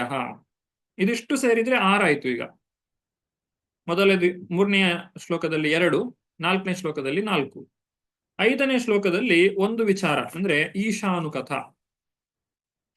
ಅವತಾರಾನುಚರಿತಂ ಹರೇಶ್ಚಾಸ್ಯಾನುವರ್ತಿನಾಂ ಪುಂಸಾಮೀಶ ಈಶಕಥಾ ಪ್ರೋಕ್ತ ನಾನಾಖ್ಯಾನೋಪರ್ಬೃಂಹಿತ. ಭಗವದ್ವಿಜ್ಞಾನವು ದೇವೋತ್ತಮ ಪರಮಪುರುಷನ ಅವತಾರಗಳನ್ನು ವರ್ಣಿಸುತ್ತದೆ ಮತ್ತು ಅವನ ಮಹಾಭಕ್ತರ ಚಟುವಟಿಕೆಗಳೊಂದಿಗೆ ಅವನ ವಿವಿಧ ಕಾರ್ಯಗಳನ್ನು ವರ್ಣಿಸುತ್ತದೆ. ಇದು ಭಗವಂತನ ಲೀಲಾವತಾರಗಳನ್ನು ವಿವರಿಸುವಂತಹ ಭಾಗ. ಭಗವಂತ ಅನೇಕ ಅವತಾರಗಳನ್ನು ತಾಳಿದ್ದಾನೆ. ಆ ಅವತಾರಗಳನ್ನ ನಾವು ದಶಾವತಾರ ಅಂತ ಹೇಳ್ತೇವೆ. ಅದು ಮುಖ್ಯವಾಗಿ ಜಯದೇವ ಗೋಸ್ವಾಮಿಗಳಿಂದ ರಚಿಸಲ್ಪಟ್ಟದ್ದು. ನಂತರ ಬಹಳಷ್ಟು ಸಾಹಿತ್ಯಗಳಲ್ಲಿ ನಾವು ದಶಾವತಾರವನ್ನು ಕಾಣ್ತೇವೆ. ಆದರೆ ದಶಾವತಾರ ಅಲ್ಲದೆ ಕೂಡ ಅನೇಕ ಅವತಾರಗಳಿವೆ, ಭಗವಂತನ ಲೀಲಾವತಾರಗಳು. ಇವುಗಳೆಲ್ಲವೂ ಈಶಾನುಕಥದಲ್ಲಿ ಬರ್ತದೆ. ಅಂದ್ರೆ ಭಗವಂತ ತಾಳಿರುವಂತಹ ಮುಖ್ಯವಾದ ಎಲ್ಲ ಅವತಾರಗಳ ಕಥೆಯು ಶ್ರೀಮದ್ ಭಾಗವತದಲ್ಲಿ ಬರ್ತದೆ, ಈಶಾನುಕಥ. ಇನ್ನು ಈಶಾನುಕಥದಲ್ಲಿ ಭಗವಂತನ ವಿಜ್ಞಾನ, ಭಗವದ್ವಿಜ್ಞಾನವನ್ನ ಅಥವಾ ಭಗವಂತನ ಭಕ್ತಿಯನ್ನು ನಾವು ಹೇಗೆ ಮಾಡಬೇಕು, ಹೇಗೆ ಮಾಡಿದ್ರೆ ಭಗವಂತನಿಗೆ ಪ್ರೀತಿಯಾಗ್ತದೆ, ಹೇಗೆ ನಾವು ಭಗವಂತನ ಪ್ರೀತಿಯನ್ನ ಗಳಿಸಬಹುದು, ಇದನ್ನೆಲ್ಲ ನಮಗೆ ತಿಳಿಸಿಕೊಡ್ತಾರೆ. ಕೇವಲ ಭಗವಂತನ ಬಗ್ಗೆ ಮಾತ್ರ ಅಲ್ಲ, ಭಗವಂತನ ಭಕ್ತರ ಬಗ್ಗೆಯೂ ಕಥೆಯೂ ಬರ್ತದೆ. ಯಾಕಂದ್ರೆ ಭಗವಂತನ ಬಗ್ಗೆ ಮಾತ್ರ ಮಾತಾಡ್ಲಿಕ್ಕೆ ಸಾಧ್ಯ ಇಲ್ಲ. ನಾವು ಭಕ್ತರ, ಈಗ ಪ್ರಹ್ಲಾದ ಮಹಾರಾಜನ ಕಥೆ ಹೇಳಿ ಅಂತ ಹೇಳಿದ್ರೆ ಅಲ್ಲಿ ನರಸಿಂಹದೇವರ ಕಥೆ ಅದ್ರಲ್ಲಿ ಬರಲೇಬೇಕು. ನನಗೆ ನರಸಿಂಹದೇವರ ಕಥೆ ಹೇಳಿ ಅಂತ ಹೇಳಿದ್ರೆ ಅದರಲ್ಲಿ ಪ್ರಹ್ಲಾದನೂ ಕೂಡ ಸೇರಿರಬೇಕು. ಬರೇ ಭಕ್ತರ ಕಥೆ ಮಾತ್ರ ಅಥವಾ ಭಗವಂತನ ಕಥೆ ಮಾತ್ರ ಹೇಳಲಿಕ್ಕೆ ಸಾಧ್ಯ ಇಲ್ಲ. ಯಾಕಂದ್ರೆ ಅವರಿಬ್ರು ಕೂಡ ಒಟ್ಟಿಗೆ ಇರುವಂತದ್ದು. ಹಾಗೆ ಭಕ್ತರ ಕಥೆಯೂ ಹೌದು, ಭಗವಂತನ ಕಥೆಯೂ ಹೌದು. ಅದು ಈಶಾನುಕಥಾ ಅಂತ ಹೇಳಿ ಇಲ್ಲಿ ಹೇಳಿದ್ದಾರೆ. ಇನ್ನು 6ನೇ ವಿಚಾರದಲ್ಲಿ, 6ನೇ ಶ್ಲೋಕದಲ್ಲಿ ಇನ್ನು 2 ವಿಚಾರಗಳನ್ನು ಹೇಳ್ತಾರೆ, ನಿರೋಧ ಮತ್ತು ಮುಕ್ತಿ. ನಿರೋಧ ಅಂತ ಹೇಳಿದ್ರೆ ಭೌತಿಕ ಪ್ರಪಂಚದ ಅಂತ್ಯ, ಮುಕ್ತಿ ಅಂತ ಹೇಳಿದ್ರೆ ಭೌತಿಕ ಶರೀರದ ಅಂತ್ಯ. ನಿರೋಧ ಇಲ್ಲಿ ಮೊದಲನೇ ಭಾಗ, ನಿರೋಧೋಸ್ಯಾನುಶಯನಂ ಆತ್ಮನ ಸಹ ಶಕ್ತಿಭಿಃ ಮುಕ್ತಿರ್ಹಿತ್ವಾ ಅನ್ಯಥಾ ರೂಪಂ ಸ್ವರೂಪೇಣ ವ್ಯವಸ್ಥಿತಿಃ. ತನ್ನ ಬದ್ಧ ಜೀವನದ ಪ್ರವೃತ್ತಿಯೊಂದಿಗೆ ಜೀವಿಯು ಯೋಗನಿದ್ರೆಯಲ್ಲಿ ಮಲಗಿರುವ ಮಹಾವಿಷ್ಣುವಿನೊಂದಿಗೆ ಲೀನವಾಗುವುದನ್ನು ವಿಶ್ವ ಅಭಿವ್ಯಕ್ತಿಯ ವಿಸರ್ಜನೆ ಎಂದು ಕರೆಯಲಾಗಿದೆ. ಬದಲಾವಣೆಗೆ ಗುರಿಯಾದ ಸ್ಥೂಲ ಮತ್ತು ಸೂಕ್ಷ್ಮ ಭೌತಿಕ ದೇಹಗಳನ್ನು ತ್ಯಜಿಸಿದ ನಂತರ ಜೀವಿಯು ಶಾಶ್ವತವಾಗಿ ಇರುವ ರೂಪವೇ ಮೋಕ್ಷವಾಗಿದೆ. ಈ ಭೌತಿಕ ಪ್ರಪಂಚ ದುಃಖಾಲಯಂ ಅಶಾಶ್ವತಂ ಅಂತ ಹೇಳಿ ಹೇಳಿದ್ದಾರೆ ಆ, ಭಗವದ್ಗೀತೆಯಲ್ಲಿ.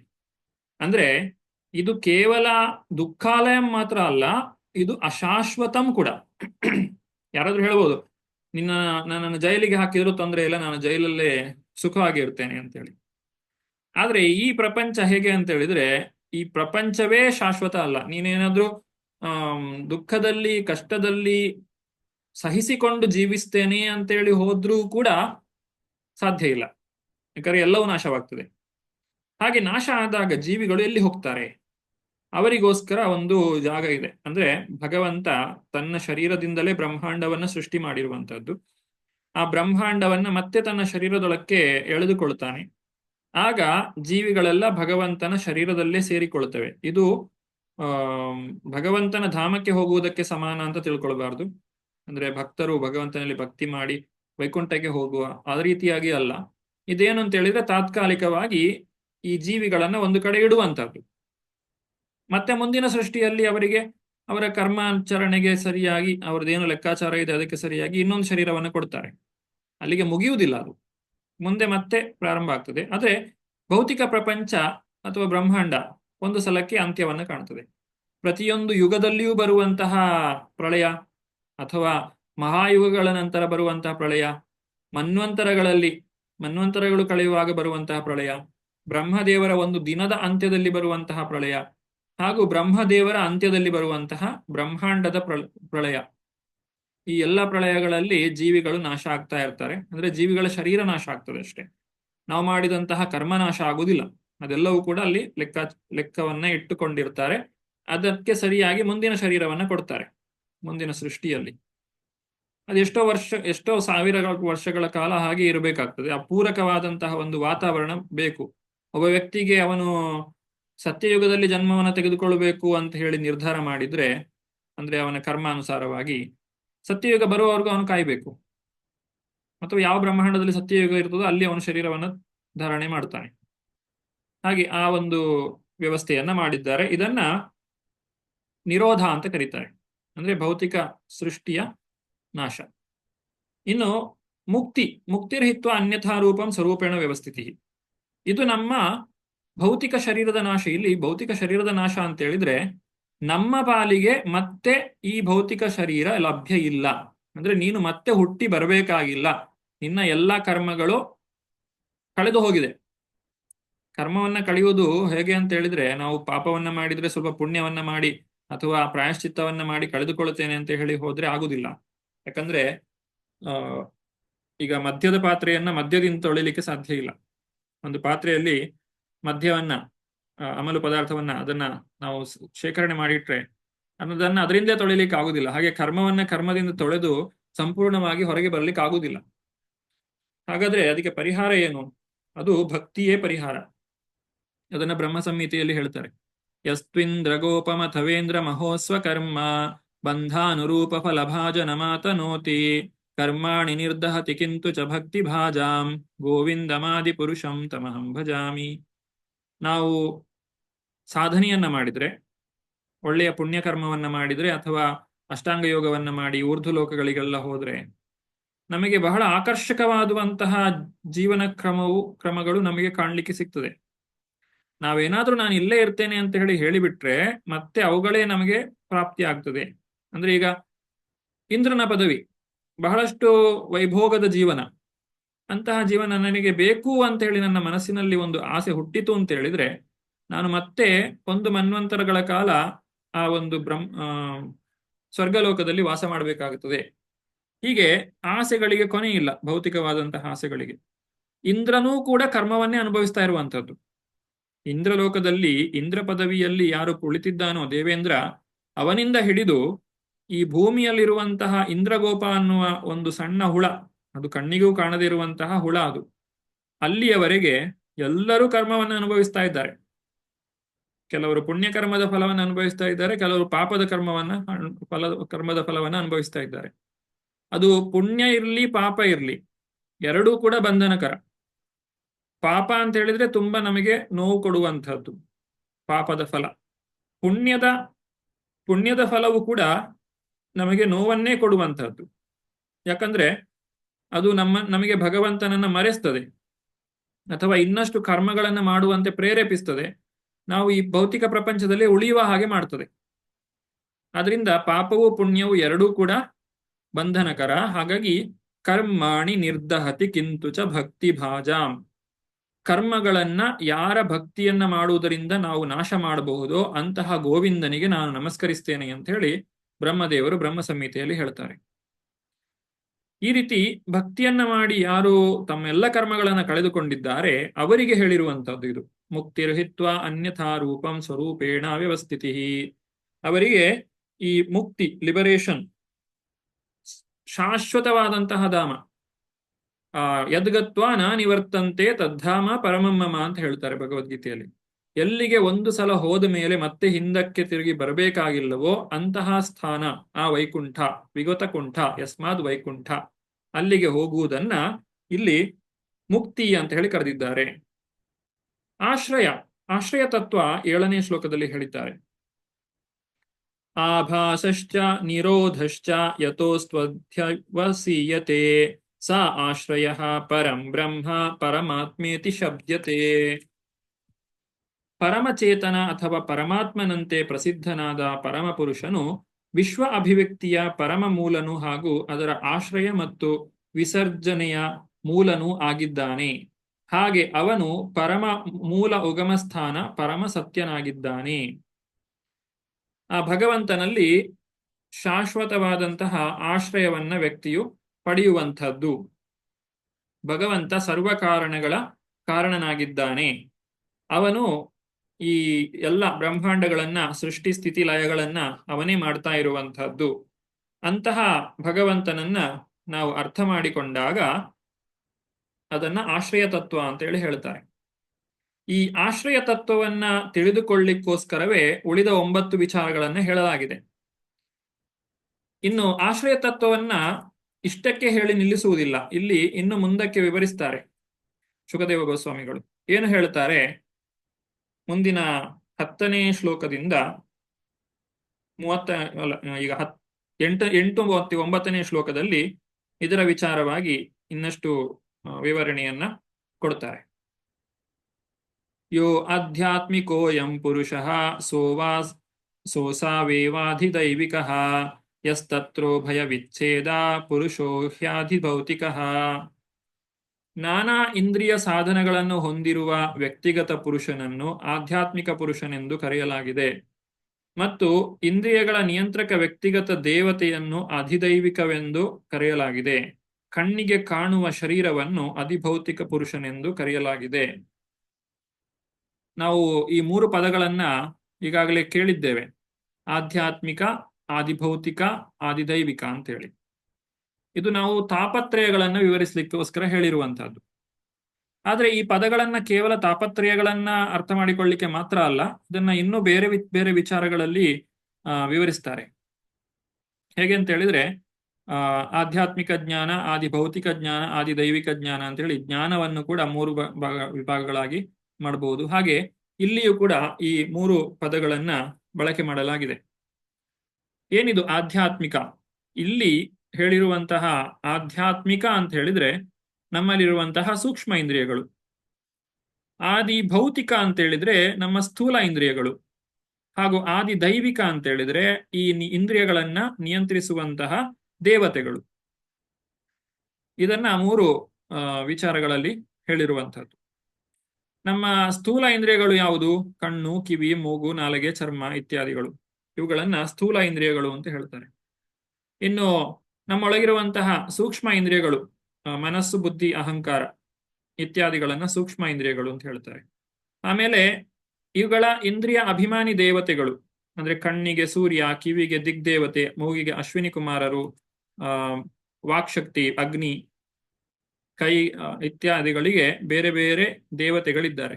ಅವರನ್ನ ಇಂದ್ರಿಯಾಭಿಮಾನಿ ದೇವತೆಗಳು ಅಥವಾ ಆದಿದೈವಿಕ ಅಂತೇಳಿ ಇಲ್ಲಿ ಹೇಳಿದ್ದಾರೆ. ಅದನ್ನು ಇಲ್ಲಿ ಈ ಅನುವಾದದಲ್ಲಿ ಹೇಳುವಂತದ್ದು, ಇಂದ್ರಿಯ ಸಾಧನಗಳನ್ನು ಹೊಂದಿರುವಂತಹ ವ್ಯಕ್ತಿಗತ ಪುರುಷನನ್ನು ಆಧ್ಯಾತ್ಮಿಕ ಪುರುಷ. ಆಧ್ಯಾತ್ಮಿಕ ಅಂದ್ರೆ ಇಂದ್ರಿಯ ಸಾಧನಗಳು. ಈಗ ಕಣ್ಣು ಅಂತ ಹೇಳಿದ್ರೆ ಈಗ ನಮ್ಮ ಕಣ್ಣಿನಲ್ಲಿ ಈ ಚರ್ಮ ಇಂದ್ರಿಯ ಇದೆ, ಚರ್ಮ ಚಕ್ಷು ಇದೆ. ಆದ್ರೆ ಆ ಕಣ್ಣಿನಲ್ಲಿ ನಾವು ಕಾಣಬೇಕು ಅಂತ ಹೇಳಿದ್ರೆ ಅದರ ಒಳಗಡೆ ಆ ಒಬ್ಬ ವ್ಯಕ್ತಿ ಇದ್ದಾನೆ. ಅದನ್ನ ಈ ವಿಚಾರವನ್ನ ಇನ್ನು 17ನೇ ಶ್ಲೋಕದಿಂದ ಮತ್ತೆ ವಿವರವಾಗಿ ನೋಡ್ಲಿಕ್ಕಿದ್ದೇವೆ ನಾವು. ಅದೇನು ಅಂತ ಹೇಳಿ ಈಗ 9ನೇ ಶ್ಲೋಕಕ್ಕೆ ನಾವು ಮುಂದುವರಿಯೋಣ. ಆಮೇಲೆ ಇದರ ಪೂರ್ಣ ವಿವರಣೆಯನ್ನ ನಾವು ತೆಗೆದುಕೊಳ್ಳೋಣ. ಏಕಮೇಕತರಾಭಾವೇ ಯದಾ ನೋಪಲಭಾವೇ ತ್ರಿತಯಂ ತತ್ರ ಯೋ ವೇದ ಸಾ ಆತ್ಮ ಸ್ವಾಶ್ರಯಾಶ್ರಯಃ.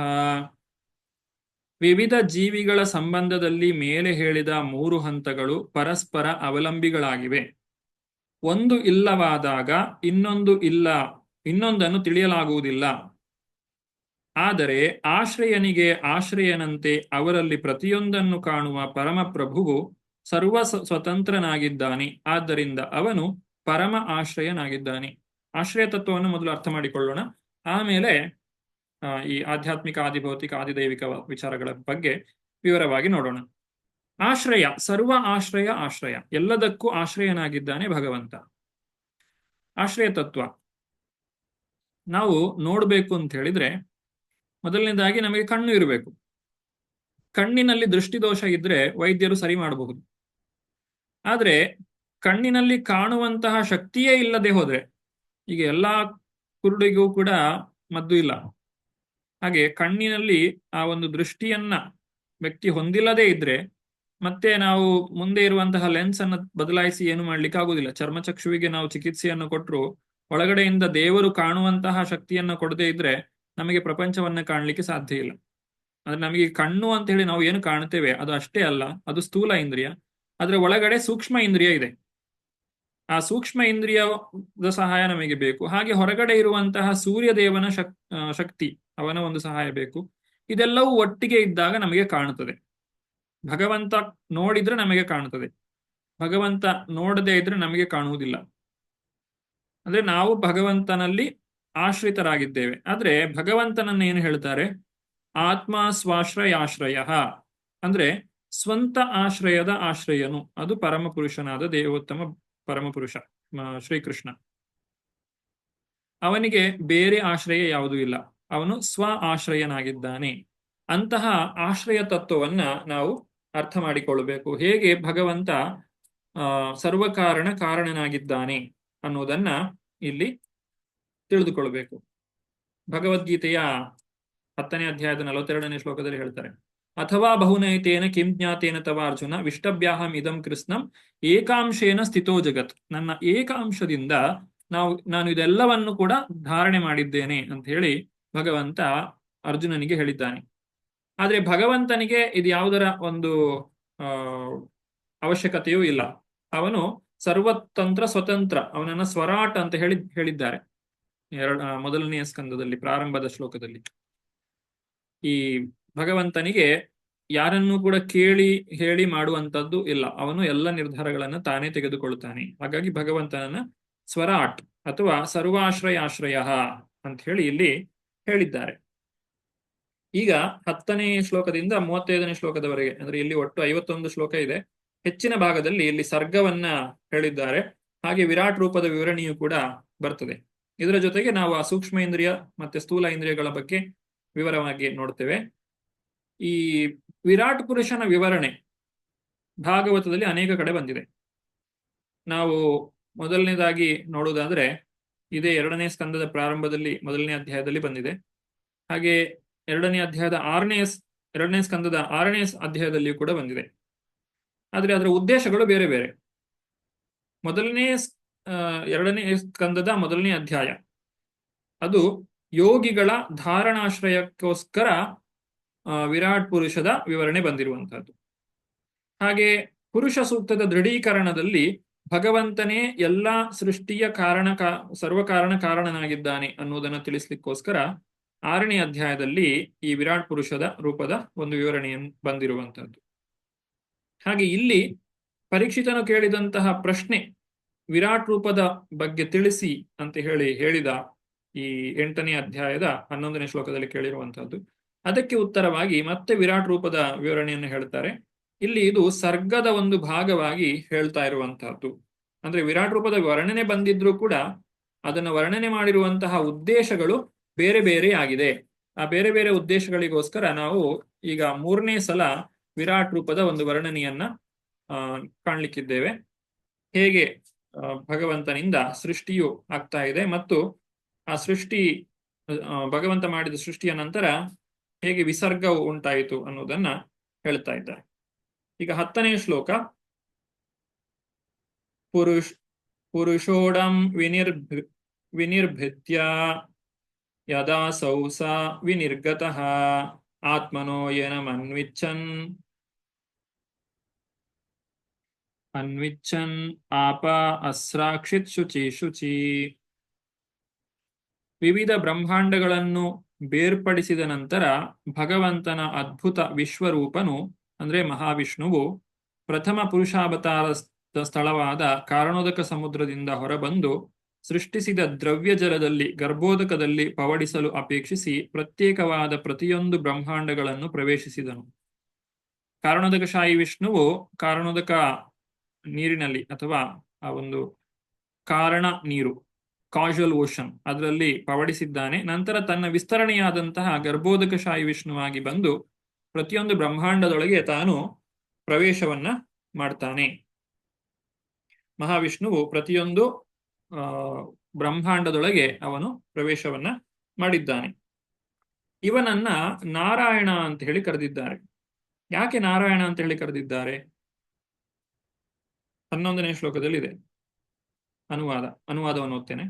ಆ ಪರಮ ಪುರುಷನು ನಿರಾಕಾರನಲ್ಲ, ಆದ್ದರಿಂದ ಅವನು ಸ್ಪಷ್ಟವಾಗಿ ಒಬ್ಬ ನರ ಅಥವಾ ಪುರುಷನಾಗಿದ್ದಾನೆ. ಆದ್ದರಿಂದ ಪರಮ ನರನಿಂದ ಸೃಷ್ಟಿಯಾದ ದಿವ್ಯ ಜಲವು ನಾರಾ ಎಂದು ಪ್ರಸಿದ್ಧವಾಗಿದೆ ಮತ್ತು ಅವನು ಆ ನೀರಿನಲ್ಲಿ ಮಲಗಿರುವುದರಿಂದ ಅವನು ನಾರಾಯಣನೆಂದು ಪ್ರಸಿದ್ಧನಾಗಿದ್ದಾನೆ. ಭಗವಂತ ನಿರಾಕಾರನಲ್ಲ ಅನ್ನೋದನ್ನು ನಾವು ಬಹಳಷ್ಟು ಕಡೆ ತಿಳ್ಕೊಂಡಿದ್ದೇವೆ. ಕ್ರಮ ಸಂಹಿತೆಯಲ್ಲಿಯೂ ಕೂಡ ಇದನ್ನ ಹೇಳಿದ್ದಾರೆ. ಭಗವಂತನಿಗೆ ಇಂದ್ರಿಯಗಳಿವೆ, ಆದರೆ ಅವನ ಇಂದ್ರಿಯಗಳು ಅದು ದಿವ್ಯವಾದಂಥದ್ದು. ಹಾಗೆ ನಾರಾಯಣ, ನಾರ ಅಂತ ಹೇಳಿದ್ರೆ ದಿವ್ಯವಾದಂತಹ ಜಲ. ಇದು ಈ ಭೌತಿಕ ಪ್ರಪಂಚದಲ್ಲಿ ಕಾಣುವಂತಹ ನೀರು ಅಲ್ಲ. ನಾವೇನು ಈ ರಾಸಾಯನಿಕವಾಗಿ ಅದು ಕೆಮಿಸ್ಟ್ರಿಯಲ್ಲಿ ಹೇಳ್ತೇವೆ H2O ಅಂತ ಹೇಳಿ, ಆ ರೀತಿಯಾದಂತಹ ನೀರಲ್ಲ ಅದು ದಿವ್ಯವಾದಂತಹ ಜಲವಾಗಿದೆ. ನಾರ, ಅದರಲ್ಲಿ ಅವನು ಪವಡಿಸಿರುವುದರಿಂದ ಮಲಗಿರುವುದರಿಂದ ಅವನನ್ನ ನಾರಾಯಣ ಅಂತ ಹೇಳಿ ಕರೆದಿದ್ದಾರೆ. ಹೀಗೆ ಭಗವಂತನ ಒಂದು ವಿಚಾರವನ್ನು ತಿಳಿಸ್ತಾ ಶುಕದೇವ ಗೋಸ್ವಾಮಿಗಳು ಮುಂದುವರಿಸ್ತಾರೆ. ಎಲ್ಲಾ ಭೌತಿಕ ದ್ರವ್ಯಗಳು, ಚಟುವಟಿಕೆಗಳು, ಕಾಲ ಮತ್ತು ಗುಣಗಳು, ಅವುಗಳನ್ನು ಅನುಭವಿಸಲು ಉದ್ದೇಶಿತರಾಗಿರುವ ಜೀವಿಗಳು ಭಗವಂತನ ದಯೆಯಿಂದ ಮಾತ್ರ ಇರುತ್ತಾರೆ ಮತ್ತು ಅವನು ಅವರನ್ನು ಉಪೇಕ್ಷಿಸಿದ ಕೂಡಲೇ ಪ್ರತಿಯೊಂದು ಇಲ್ಲದಂತಾಗುತ್ತದೆ ಎಂಬುದನ್ನು ಸ್ಪಷ್ಟವಾಗಿ ತಿಳಿದಿರಬೇಕು.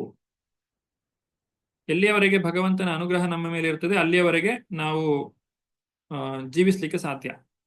ಭಗವಂತನ ಅನುಗ್ರಹ ತಪ್ಪಿ ಹೋದ ಕೂಡಲೇ ನಮಗೆ ಮತ್ತೆ ಯಾವುದೇ ಒಂದು ಆಶ್ರಯ ಇರುವುದಿಲ್ಲ. ನಮಗೆ ಪ್ರತಿ ಕ್ಷಣವೂ ಕೂಡ ಆ ಭಗವಂತನ ಒಂದು ಸಹಾಯ ಅಥವಾ ಭಗವಂತನ ಆಶ್ರಯದಲ್ಲಿಯೇ ನಾವು ಜೀವಿಸ್ಲಿಕ್ಕೆ ಸಾಧ್ಯ. ಆದ್ರೆ ನಾವು ಅದನ್ನು ಅರ್ಥ ಮಾಡಿಕೊಳ್ಳದೆ ಜೀವನದಲ್ಲಿ ಏನೇನೋ ಮಾಡಲಿಕ್ಕೆ ಹೋಗ್ತೇವೆ. ಆದ್ರೆ ಅದರಿಂದಾಗಿ ಅನೇಕ ಬಂಧನಗಳಿಗೆ ನಾವು ಈಡಾಗುತ್ತೇವೆ. ಜೀವಿಗಳು ಈ ಪ್ರಪಂಚದಲ್ಲಿ ಇರುವುದಕ್ಕೆ ಮೂಲ ಕಾರಣವೇ ಈ ಭೌತಿಕ ಪ್ರಪಂಚದ ಮೇಲೆ ಅವರು ಪ್ರಭುತ್ವವನ್ನ ಸಾಧಿಸುವಂತಹ ಒಂದು ಉದ್ದೇಶದಿಂದಾಗಿ. ನಂತರ ಭಗವಂತನು ಬೇರೆ ಬೇರೆ ಜೀವಿಗಳ ಸೃಷ್ಟಿಯನ್ನ ಬ್ರಹ್ಮದೇವನ ಮುಖಾಂತರವಾಗಿ ಮಾಡಿಸ್ತಾನೆ. ಭಗವಂತ ಯೋಗನಿದ್ರೆಯ ತಲ್ಪದಲ್ಲಿ ಮಲಗಿದ್ದಾಗ ತನ್ನಿಂದ ಮಾತ್ರವೇ ವಿವಿಧ ಜೀವಿಗಳನ್ನು ವ್ಯಕ್ತಗೊಳಿಸುವ ತನ್ನ ಅಪೇಕ್ಷೆಯಿಂದ ಬಹಿರಂಗ ಶಕ್ತಿಯ ಮೂಲಕ ಸುವರ್ಣ ವರ್ಣದ ವೀರ್ಯ ಸಂಕೇತವನ್ನು ಉತ್ಪಾದಿಸಿದನು. ಭಗವಂತ ನಾನಾ ಜೀವಿಗಳು, ಈ ಜೀವಿಗಳಿಗೆ ಬೇಕಾದಂತಹ ಶರೀರ ಇವುಗಳನ್ನ ಉತ್ಪಾದಿಸ್ತಾನೆ. ಭಗವದ್ಗೀತೆಯ 9ನೇ ಅಧ್ಯಾಯದ 7 ಮತ್ತು 8ನೇ ಶ್ಲೋಕದಲ್ಲಿ ಹೇಳಿದ್ದಾರೆ. ಸರ್ವಭೂತಾನಿ ಕೌಂತೇಯ ಪ್ರಕೃತಿಂ ಯಾಂತಿ ಮಾಮಿಕಾಂ ಕಲ್ಪಕ್ಷಯೇ ಪುನಃಸ್ಥಾನಿ ಕಲ್ಪಾದೌ ವಿಸೃಜಾಮ್ಯಹಂ ಪ್ರಕೃತಿಂ ಸ್ವಾಂ ಅವಷ್ಟಭ್ಯ ವಿಸೃಜ್ಯಾಮಿ ಪುನಃ ಪುನಃ ಭೂತಗ್ರಾಮಂ ಇಮಂ ಕೃಷ್ಣಂ ಅವಶಂ ಪ್ರಕೃತೇರ್ವಶಾತ್. ಸೃಜನಾತ್ಮಕ ಶಕ್ತಿಗಳು ಅಂದರೆ ಭೌತಿಕ ಪ್ರಕೃತಿ ಮತ್ತು ಭೌತಿಕ ಪ್ರಕೃತಿಯಲ್ಲಿ ಹೋರಾಡುತ್ತಿರುವಂತಹ ಜೀವಿಗಳು ಎಲ್ಲವೂ ಪ್ರತಿಯೊಂದು ಕಲ್ಪದ ಅಂತ್ಯದಲ್ಲಿಯೂ ಭಗವಂತನ ದಿವ್ಯ ಶರೀರದಲ್ಲಿ ಲೀನವಾಗುತ್ತವೆ. ಮತ್ತು ಭಗವಂತನು ಅದನ್ನು ಪುನಃ ಪುನಃ ವ್ಯಕ್ತಪಡಿಸಲು ಅಪೇಕ್ಷಿಸಿದಾಗ ಮತ್ತೆ ಭಗವಂತನಿಂದ ಪ್ರದರ್ಶಿತವಾಗುತ್ತದೆ. ಭಗವಂತ ಈ ಎಲ್ಲ ಕಾರ್ಯಗಳನ್ನ, ಸೃಷ್ಟಿ ಸ್ಥಿತಿ ಲಯಗಳನ್ನ ತಾನು ಮಾಡ್ತಾ ಇದ್ದಾನೆ. ಈ ರೀತಿ ಭಗವಂತನಿಂದ ಸೃಷ್ಟಿಯಾದ ಮೇಲೆ ಭಗವಂತನ ಶಕ್ತಿಯು ಒಂದೇ ಆಗಿದ್ದರೂ ಅದು ನಿಯಂತ್ರಕ ಜೀವಿಗಳು, ನಿಯಂತ್ರಿತ ಜೀವಿಗಳು ಹಾಗೂ ಭೌತಿಕ ದೇಹಗಳು ಎಂದು ಕರೆಯಲಾಗುವ 3 ಭಾಗಗಳಲ್ಲಿ ಮೇಲೆ ಹೇಳಿದ ರೀತಿಯಲ್ಲಿ ವಿಭಜಿತವಾಗುತ್ತದೆ. ಇದು ಆಗಲೇ ಹೇಳಿದಾಗೆ ಆಧ್ಯಾತ್ಮಿಕ, ಆದಿಭೌತಿಕ, ಆದಿದೈವಿಕ. ನಿಯಂತ್ರಕ ಜೀವಿಗಳು ಅಂದ್ರೆ ಆದಿಭೌತಿಕ, ನಿಯಂತ್ರಕ ಜೀವಿಗಳು ಆದಿದೈವಿಕ, ನಿಯಂತ್ರಿತ ಜೀವಿಗಳು ಅಂತ ಹೇಳಿದ್ರೆ ಆದಿಭೌತಿಕ, ಹಾಗೂ ಭೌತಿಕ ದೇಹಗಳು ಆಧ್ಯಾತ್ಮಿಕ, ಆದಿಭೌತಿಕ, ಆದಿದೈವಿಕ.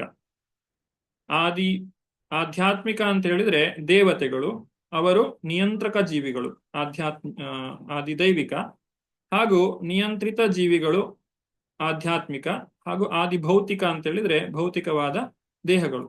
ಈ 3 ವಿಚಾರಗಳನ್ನು ಹೇಳಿದ್ದಾರೆ. ಈ 3 ವಿಭಾಗಗಳಲ್ಲಿ ಮೇಲೆ ಹೇಳಿದ ರೀತಿಯಲ್ಲಿ ಹೇಗೆ ವಿಭಾಜಿತವಾಗುತ್ತದೆ ಎನ್ನುವುದನ್ನು ಈಗ ನನ್ನಿಂದ ಆಲಿಸು. ಈಗ ಇದನ್ನ ನಾವು ವಿವರವಾಗಿ ತಿಳಿದುಕೊಳ್ಳೋಣ. ಈ 3 ವಿಚಾರಗಳ ಕುರಿತಾಗಿ ವ್ಯಕ್ತನಾಗಿರುವ ಮಹಾವಿಷ್ಣುವಿನ ದಿವ್ಯ ದೇಹದಲ್ಲಿ ಇರುವ ಆಕಾಶದಿಂದ ಇಂದ್ರಿಯ ಶಕ್ತಿ, ಮನೋಬಲ ಮತ್ತು ದೈಹಿಕ ಬಲಗಳೆಲ್ಲವೂ ಉತ್ಪತ್ತಿಯಾಗುತ್ತವೆ. ಹಾಗೆಯೇ ಸಮಸ್ತ ಜೀವಶಕ್ತಿಯ ಸಮಗ್ರ ಮೂಲ ಉಗಮ ಸ್ಥಾನವು ಹುಟ್ಟುತ್ತದೆ.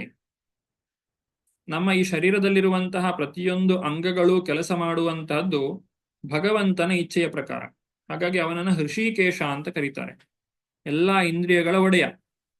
ಭಗವಂತ ನೋಡ್ಲಿಕ್ಕೆ ಇಚ್ಛೆ ಪಟ್ಟ, ಆದ್ರಿಂದ ನಮಗೆ ಆ ನೋಡುವಂತಹ ಒಂದು ಶಕ್ತಿಯನ್ನ ಅವನು ಕರುಣಿಸಿದ್ದಾನೆ. ಅವನು ಆ ಶಕ್ತಿಯನ್ನ ಹಿಂದಕ್ಕೆ ತೆಗೆದುಕೊಂಡ ಅಂತ ಹೇಳಿದ್ರೆ ನಮಗೆ ಏನನ್ನು ಕೂಡ ಕಾಣಲಿಕ್ಕೆ ಸಾಧ್ಯ ಇಲ್ಲ. ಇದು ಕಣ್ಣಿನ ಉದಾಹರಣೆ. ಇದೇ ರೀತಿಯಾಗಿ ಎಲ್ಲ ಇಂದ್ರಿಯಗಳು, ಕಿವಿ, ಮೂಗು, ನಾಲಿಗೆ, ಚರ್ಮ ಯಾವುದೇ ಇರಬಹುದು, ಅದು ಭಗವಂತನ ಶಕ್ತಿಯಿಂದಲೇ ಕೆಲಸವನ್ನ ಮಾಡುವಂತಹದ್ದು. ಇದಕ್ಕೆಲ್ಲದಕ್ಕೂ ಮೂಲ ಕಾರಣ ಪ್ರಾಣವಾಯು, ನಾವು ಮಾಡುವಂತಹ ಉಸಿರಾಟ. ರಾಜನ ಅನುಚರರು ತಮ್ಮ ಪ್ರಭುವನ್ನು ಅನುಸರಿಸುವಂತೆ ಸಮಗ್ರ ಶಕ್ತಿಯ ಚಲನೆಯಲ್ಲಿದ್ದಾಗ ಇತರ ಎಲ್ಲ ಜೀವಿಗಳು ಚಲಿಸುತ್ತಾರೆ, ಮತ್ತು ಸಮಗ್ರ ಶಕ್ತಿಯು ಉದ್ಯಮವನ್ನು ನಿಲ್ಲಿಸಿದಾಗ ಇತರ ಎಲ್ಲ ಜೀವಿಗಳು ಇಂದ್ರಿಯ ಚಟುವಟಿಕೆಗಳನ್ನು ನಿಲ್ಲಿಸುತ್ತಾರೆ. ಇಲ್ಲಿ ಸಮಗ್ರ ಶಕ್ತಿ ಪ್ರಾಣ ಅಂತ ಹೇಳ್ತಾರೆ. ಅನುಪ್ರಾಣಂತಿಯ ಪ್ರಾಣ ಪ್ರಾಣಂತಂ ಸರ್ವ ಜಂತುಷು ಅಪಾನಂತಮಪಾನಂತಿ ನರದೇವಮಿವಾನುಗ. ಒಬ್ಬ ವ್ಯಕ್ತಿ ಆಹಾರವನ್ನ ಸೇವಿಸದೆ ಕೆಲವು ದಿನಗಳ ವರೆಗೆ ಬದುಕಬಹುದು. ಅವನು ನೀರನ್ನ ಕುಡಿಯದೆಯೂ ಕೂಡ ಕೆಲವು ದಿನಗಳವರೆಗೆ ಬದುಕಬಹುದು. ಆದರೆ ಗಾಳಿಯನ್ನ ಸೇವನೆ ಮಾಡದೆ ಬದುಕಲಿಕ್ಕೆ ಸಾಧ್ಯ ಇಲ್ಲ. ನಾವು ಗಾಳಿಯನ್ನ ಸೇವಿಸದೇ ಇದ್ರೆ ನಮ್ಮ ಇಂದ್ರಿಯಗಳೆಲ್ಲವೂ ಕೂಡ ಸೊರಗಿ ಹೋಗ್ತದೆ. ಹಾಗೆ ಆ ಎಲ್ಲ ಇಡೀ ಶರೀರದಲ್ಲಿ ಶಕ್ತಿಯನ್ನ ತುಂಬುವಂತಹದ್ದು ಪ್ರಾಣವಾಯು. ಹೇಗೆ ರಾಜನ ಅನುಚರರು ರಾಜನನ್ನ ಅನುಸರಿಸ್ತಾರೋ ಹಾಗೆ ಈ ಪ್ರಾಣವಾಯುವು ನಮ್ಮಲ್ಲಿ ಇರುವಷ್ಟು ಕಾಲ ನಮ್ಮ ಶರೀರವು ಸರಿಯಾಗಿ ಕೆಲಸ ಮಾಡಲಿಕ್ಕೆ ಸಾಧ್ಯವಾಗ್ತದೆ. ಆ ಪ್ರಾಣವಾಯುವಿಗೆ ಭಗವಂತನೇ ಆಶ್ರಯನಾಗಿದ್ದಾನೆ. ಪ್ರತಿ ಕ್ಷಣವೂ ಕೂಡ ನಾವು ಉಸಿರಾಟ ಆಡ್ತಾ ಇರ್ತೇವೆ. ನಾವು ನಿದ್ದೆ ಮಾಡಿದ್ದಾಗ್ಲೂ ನಾವು ಉಸಿರಾಟವನ್ನ ಮಾಡ್ತೇವೆ. ಪ್ರಾಣಬಲವು ವಿರಾಟ್ ಪುರುಷನಿಂದ ಪ್ರಚೋದಿತವಾಗಿ ಹಸಿವು ಮತ್ತು ಬಾಯಾರಿಕೆ ಹುಟ್ಟಿತು. ಅವನು ಕುಡಿಯಲು ಮತ್ತು ತಿನ್ನಲು ಇಚ್ಛಿಸಿದಾಗ ಬಾಯಿಯು ತೆರೆಯಿತು. ವ್ಯಕ್ತಿಯು ಈ ವಿರಾಟ್ ಪುರುಷನು ಬೇರೆ ಬೇರೆ, ಈಗ ವಿರಾಟ್ ಪುರುಷನ ವರ್ಣನೆ ಬರ್ತಾ ಇದೆ. ವಿರಾಟ್ ಪುರುಷನು ಏನೆಲ್ಲ ಇಚ್ಛಿಸ್ತಾನೆ ಅಥವಾ ಏನೆಲ್ಲ ಕಾರ್ಯಗಳನ್ನ ಮಾಡ್ತಾನೆ ಅದಕ್ಕೆ ಸರಿಯಾಗಿ ಜೀವಿಗಳಲ್ಲಿ ನಾನಾ ರೀತಿಯಾದಂತಹ ಇಂದ್ರಿಯಗಳ ಸೃಷ್ಟಿಯಾಗುತ್ತದೆ. ಇದು ಸರ್ಗದ ವಿವರಣೆ. ಇನ್ನು ಜೀವಿಗಳ ವಿವರಣೆ ಇನ್ನೂ ಆಗ್ಬೇಕಷ್ಟೆ, ಅಥವಾ ಜೀವಿಗಳ ಸೃಷ್ಟಿ ಇನ್ನೂ ಆಗ್ಬೇಕಷ್ಟೆ.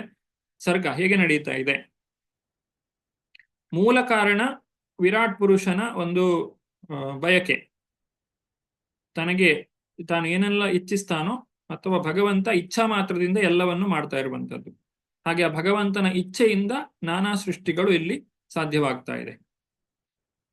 ಮೊದಲನೇದಾಗಿ ಭೌತಿಕವಾದಂತಹ ಈ ಸ್ಥೂಲವಾದಂತಹ ಇಂದ್ರಿಯಗಳು, ಅವುಗಳನ್ನ ಅಧಿಭೂತ ಅಂತ ಕರೀತೇವೆ. ನಾವಿಲ್ಲಿ ಭೂತ ಅಂತ ಹೇಳಿದ ಕೂಡಲೇ ಭೌತಿಕ ಅಥವಾ ಸ್ಥೂಲ ಅಂತ ಅರ್ಥ ಮಾಡ್ಕೊಳ್ಬೇಕು. ನಂತರ ಆತ್ಮ ಅಂತ ಹೇಳಿದಾಗ ಸೂಕ್ಷ್ಮ, ಸೂಕ್ಷ್ಮ ಇಂದ್ರಿಯಗಳು. ಮತ್ತೆ ಆ ಸೂಕ್ಷ್ಮ ಇಂದ್ರಿಯಗಳನ್ನ ನಿಯಂತ್ರಿಸುವಂತಹ ದೈವ, ಅಧಿದೈವ, ಹೀಗೆ ಆಧ್ಯಾತ್ಮಿಕ, ಆದಿಭೌತಿಕ, ಆದಿದೈವಿಕ ಇವುಗಳ ಸೃಷ್ಟಿಯಾಗುತ್ತದೆ. ಆಮೇಲೆ ಅವುಗಳ ತನ್ಮಾತ್ರೆ ಅಂದ್ರೆ ಇಂದ್ರಿಯಗಳ ವಸ್ತುಗಳು, ಆಹಾರಗಳು, ಇದು ಅಧಿಭೂತದಿಂದ ಅಥವಾ ಪಂಚಮಹಾಭೂತದಿಂದ ಸೃಷ್ಟಿಯಾಗುವಂತಹದ್ದು. ಈಗ ಒಂದೊಂದೇ ಉದಾಹರಣೆಯನ್ನು ಕೊಡ್ತಾ ಹೋಗ್ತಾರೆ ಇಲ್ಲಿ. ಈ 17ರಿಂದ 30ನೇ ಶ್ಲೋಕದವರೆಗೆ ಇದನ್ನ ವಿವರಿಸಿದ್ದಾರೆ. 18ನೇ ಶ್ಲೋಕ. ಬಾಯಿಯಿಂದ ಅಂಗುಳು ವ್ಯಕ್ತವಾಯಿತು, ಆಮೇಲೆ ನಾಲಿಗೆಯು ಕೂಡ ಹುಟ್ಟಿತು. ಅನಂತರ ನಾಲಿಗೆಯು ಅವುಗಳನ್ನು ಆಸ್ವಾದಿಸಲು ಎಲ್ಲಾ ವಿಭಿನ್ನ ರಸಗಳು ಅಸ್ತಿತ್ವಕ್ಕೆ ಬಂದವು. ಪರಮಪುರುಷನು ಮಾತನಾಡಲು ಅಪೇಕ್ಷಿಸಿದಾಗ ಬಾಯಿಯಿಂದ ಮಾತುಗಳು ಸ್ಪಂದಿಸಿದವು. ಆಗ ಅಗ್ನಿಯ ನಿಯಂತ್ರಕ ದೇವತೆ ಬಾಯಿಯಿಂದ ಜನಿಸಿದನು. ಆದರೆ ಭಗವಂತನು ನೀರಿನಲ್ಲಿ ಮಲಗಿದ್ದಾಗ ಈ ಎಲ್ಲಾ ಕ್ರಿಯೆಗಳನ್ನು ತಡೆಹಿಡಿಯಲಾಗಿತ್ತು. ಅನಂತರ ಪರಮಪುರುಷನು ಗಂಧವನ್ನು ಆಘ್ರಾಣಿಸಲು ಅಪೇಕ್ಷಿಸಿದಾಗ ನಾಸಿಕ ಮತ್ತು ಉಸಿರಾಟವು ಉತ್ಪನ್ನವಾದವು. ಘ್ರಾಣೇಂದ್ರಿಯ ಮತ್ತು ವಾಸನೆಗಳು ಅಸ್ತಿತ್ವಕ್ಕೆ ಬಂದವು. ಗಂಧವಾಹಕನಾದ ವಾಯು ನಿಯಂತ್ರಕ ದೇವತೆಯು ವ್ಯಕ್ತವಾದನು. ಹಾಗೆ ಪ್ರತಿಯೊಂದು ಅಂಧಕಾರದಲ್ಲಿದ್ದಾಗ ಭಗವಂತನು ತನ್ನನ್ನು ಮತ್ತು ಸೃಷ್ಟಿಯಾದ ಎಲ್ಲವನ್ನು ನೋಡಲು ಬಯಸಿದನು. ಆಗ ಕಣ್ಣುಗಳು, ಪ್ರಕಾಶವನ್ನು ಉಂಟು ಮಾಡುವ ದೇವತೆ ಸೂರ್ಯ, ದೃಕ್ಶಕ್ತಿ ಮತ್ತು ದೃಗ್ ವಿಷಯಗಳು ಎಲ್ಲವೂ ವ್ಯಕ್ತವಾದವು. ಇಲ್ಲಿ ಕಿವಿ ಅಂದ್ರೆ ನಾವೀಗ ಏನು ಕಾಣ್ತೇವೆ ಹೊರಭಾಗದಲ್ಲಿ, ಇದು ಕಿವಿ ಅಂತ ಹೇಳಿ ನಾವು ಹೇಳ್ತೇವೆ. ಆದ್ರೆ ಅದರ ಕಿವಿಯ ಒಳಗಡೆ ಶಬ್ದವನ್ನ ಕೇಳುವಂತಹ ಒಂದು ಶಕ್ತಿ ಇದೆ, ಕರ್ಣ ಅಂತ ಹೇಳ್ತೇವೆ. ಕರ್ಣ ಅಂತ ಹೇಳಿದ್ರೆ ಸ್ಥೂಲ ಇಂದ್ರಿಯ. ಶ್ರೋತ್ರ ಅಂತ ಹೇಳ್ತೇವೆ. ಶ್ರೋತ್ರ ಅಂತ ಹೇಳಿದ್ರೆ ಸೂಕ್ಷ್ಮ ಇಂದ್ರಿಯ. ಸ್ಥೂಲ ಇಂದ್ರಿಯ ಆದಿಭೌತಿಕ, ಸೂಕ್ಷ್ಮ ಇಂದ್ರಿಯ ಅಂತ ಹೇಳಿದ್ರೆ ಆಧ್ಯಾತ್ಮಿಕ. ದಿಗ್ದೇವತೆಗಳು ಈ ಶಬ್ದವು ನಮಗೆ ಕೇಳಿಸುವಂತೆ ಮಾಡುವವರು, ಅದು ಆಧ್ಯಾತ್ಮಿಕ. ಹಾಗೂ ಈ ಕಿವಿಗೆ ಆಹಾರ ಏನು? ಶಬ್ದ. ಅದು ಎಲ್ಲಿಂದ ಬರ್ತದೆ? ಆಕಾಶದಿಂದ. ಇದು ಈ ತನ್ಮಾತ್ರೆಗಳು ಹಾಗೂ ಪಂಚಮಹಾಭೂತಗಳಲ್ಲಿ ಒಂದಾದಂತಹ ಈ ಆಕಾಶ. ಇದಿಷ್ಟು ಒಟ್ಟಿಗೆ ಒಂದು ಗುಂಪು. ಇದೇ ರೀತಿ ಎಲ್ಲ ಇಂದ್ರಿಯಗಳಿಗೂ ನಾವು ಹೇಳಬಹುದು. ಇನ್ನೊಂದ್ಸಲ ಹೇಳ್ತೇನೆ. ಕಿವಿ ಏನು ಸ್ಥೂಲವಾಗಿ ಕಾಣುತ್ತದೆ ಅದನ್ನು ಕರ್ಣ ಅಂತ ಹೇಳ್ತೇವೆ, ಅದು ಆದಿಭೌತಿಕ. ಕರ್ಣದೊಳಗೆ ಅಂದ್ರೆ ಈ ಕಿವಿಯ ಒಳಗೆ ಕೇಳುವಂತಹ ಒಂದು ಸೂಕ್ಷ್ಮ ಇಂದ್ರಿಯ ಇದೆ, ಅದನ್ನ ಶ್ರೋತೃ ಇಂದ್ರಿಯ ಅಂತ ಹೇಳ್ತೇವೆ, ಅದು ಸೂಕ್ಷ್ಮ ಇಂದ್ರಿಯ, ಅದನ್ನ ಆಧ್ಯಾತ್ಮಿಕ ಅಂತ ಹೇಳ್ತೇವೆ. ಹಾಗೂ ಅದಕ್ಕೆ ದೇವತೆ ಇದ್ದಾರೆ, ಅದನ್ನು ನೋಡಿಕೊಳ್ಳುವವರು. ಈಗ ನಾವು ಹೇಗೆ ಬೇರೆ ಬೇರೆ ಮಿನಿಸ್ಟರ್ಗಳಿದ್ದಾರೆ, ನಾವು ಸಮಾಜದಲ್ಲಿ ಎಲ್ಲವೂ ಕೂಡ ನಡೆದುಕೊಂಡು ಹೋಗುವ ಹಾಗೆ ಮಾಡಲಿಕ್ಕೆ ವಿತ್ತ ಸಚಿವರಿದ್ದಾರೆ ಅಥವಾ ನೀರಾವರಿ ಸಚಿವರಿದ್ದಾರೆ. ಹಾಗೆ ಒಂದೊಂದು ಶರೀರದ ಒಂದೊಂದು ಭಾಗಕ್ಕೆ ಒಂದೊಂದು ದೇವತೆಗಳು, ಅದು ಆಧ್ಯಾತ್ಮಿಕ. ಹಾಗೂ ಆ ಇಂದ್ರಿಯ ಏನು ಕಿವಿ ಇದೆ ಅದಕ್ಕೆ ಆಹಾರ, ಅದು ಶಬ್ದ. ಹಾಗೂ ಆ ಶಬ್ದವು ಅದನ್ನ ಇದು ಶಬ್ದ ಅಂತ ಹೇಳಿದ್ರೆ ಇಂದ್ರಿಯಗಳಿಗೆ ಆಹಾರವಾಗಿರುವಂತಹ ಒಂದು ವಸ್ತು, ಅದನ್ನ ತನ್ಮಾತ್ರೆ ಅಂತ ಹೇಳ್ತಾರೆ, ಪಂಚತನ್ಮಾತ್ರೆ. ಹಾಗೂ ಆ ಪಂಚತನ್ಮಾತ್ರೆ ಬಂದಿರುವುದೆಲ್ಲಿಂದ? ಪಂಚಮಹಾಭೂತದಿಂದ, ಅಂದ್ರೆ ಆಕಾಶದಿಂದ. ಇದನ್ನು ನಾವು ಮೊದಲು ಕೂಡ ನೋಡ್ಕೊಂಡಿದ್ದೇವೆ. ಈಗ ಇನ್ನೊಂದು ಉದಾಹರಣೆ ತೆಗೆದುಕೊಳ್ಳೋಣ. ಚರ್ಮದಿಂದ ನಮಗೆ ಬಾಹ್ಯ ಪ್ರಪಂಚದ ಒಂದು ಅನುಭವವಾಗ್ತದೆ, ಸ್ಪರ್ಶ ಜ್ಞಾನವೂ ಸಿಗ್ತದೆ. ಇದರಲ್ಲಿ ಆದಿಭೌತಿಕ ಅಂದ್ರೆ ಸ್ಥೂಲವಾದದ್ದು ಚರ್ಮ, ಹಾಗೆ ಸೂಕ್ಷ್ಮವಾದದ್ದು ತ್ವಗೇಂದ್ರಿಯ ಅಂತ ಹೇಳ್ತೇವೆ, ಅದು ಸೂಕ್ಷ್ಮ ಇಂದ್ರಿಯ. ಅದನ್ನ ನಿಯಂತ್ರಣ ಮಾಡುವಂತಹ ದೇವತೆ ವಾಯು, ಅದು ಆದಿದೈವಿಕ. ತ್ವಕ್ ಅಥವಾ ಚರ್ಮ ಏನಿದೆ ಅದು ಆದಿಭೌತಿಕ. ಈ ತ್ವಚಿ, ಸಂಸ್ಕೃತದಲ್ಲಿ ತ್ವಚಿ ಮತ್ತೆ ತ್ವಕ್ ಅಂತ ಹೇಳಿ, ತ್ವಚಿ ಅಂತ ಹೇಳಿದ್ರೆ ಚರ್ಮ ಆದಿಭೌತಿಕ, ತ್ವಕ್ ಅಂತ ಹೇಳಿದ್ರೆ ಆಧ್ಯಾತ್ಮಿಕ ಸೂಕ್ಷ್ಮ ಇಂದ್ರಿಯ. ಆಮೇಲೆ ಬರುವಂತಹದ್ದು ಆದಿದೈವಿಕ ವಾಯುದೇವರು. ಅದರಿಂದ ಬಂದಂತಹ ಈ ತನ್ಮಾತ್ರೆ ಅದು ಸ್ಪರ್ಶ. ಹಾಗೂ ಸ್ಪರ್ಶವು ಬಂದಿರುವುದೆಲ್ಲಿಂದ? ಪಂಚಮಹಾಭೂತಗಳಲ್ಲಿ ವಾಯುವಿನಿಂದ, ಗಾಳಿಯಿಂದ. ನಂತರ ಮೂರನೇ ವಿಚಾರ, ಇನ್ನೊಂದು ವಿಚಾರವನ್ನು ಹೇಳುವುದಾದ್ರೆ ಕಣ್ಣುಗಳು. ಕಣ್ಣಿನಿಂದ ನಾವು ಕಾಣ್ತೇವೆ, ದೃಶ್ಯ ನಮಗೆ ಕಾಣುತ್ತದೆ.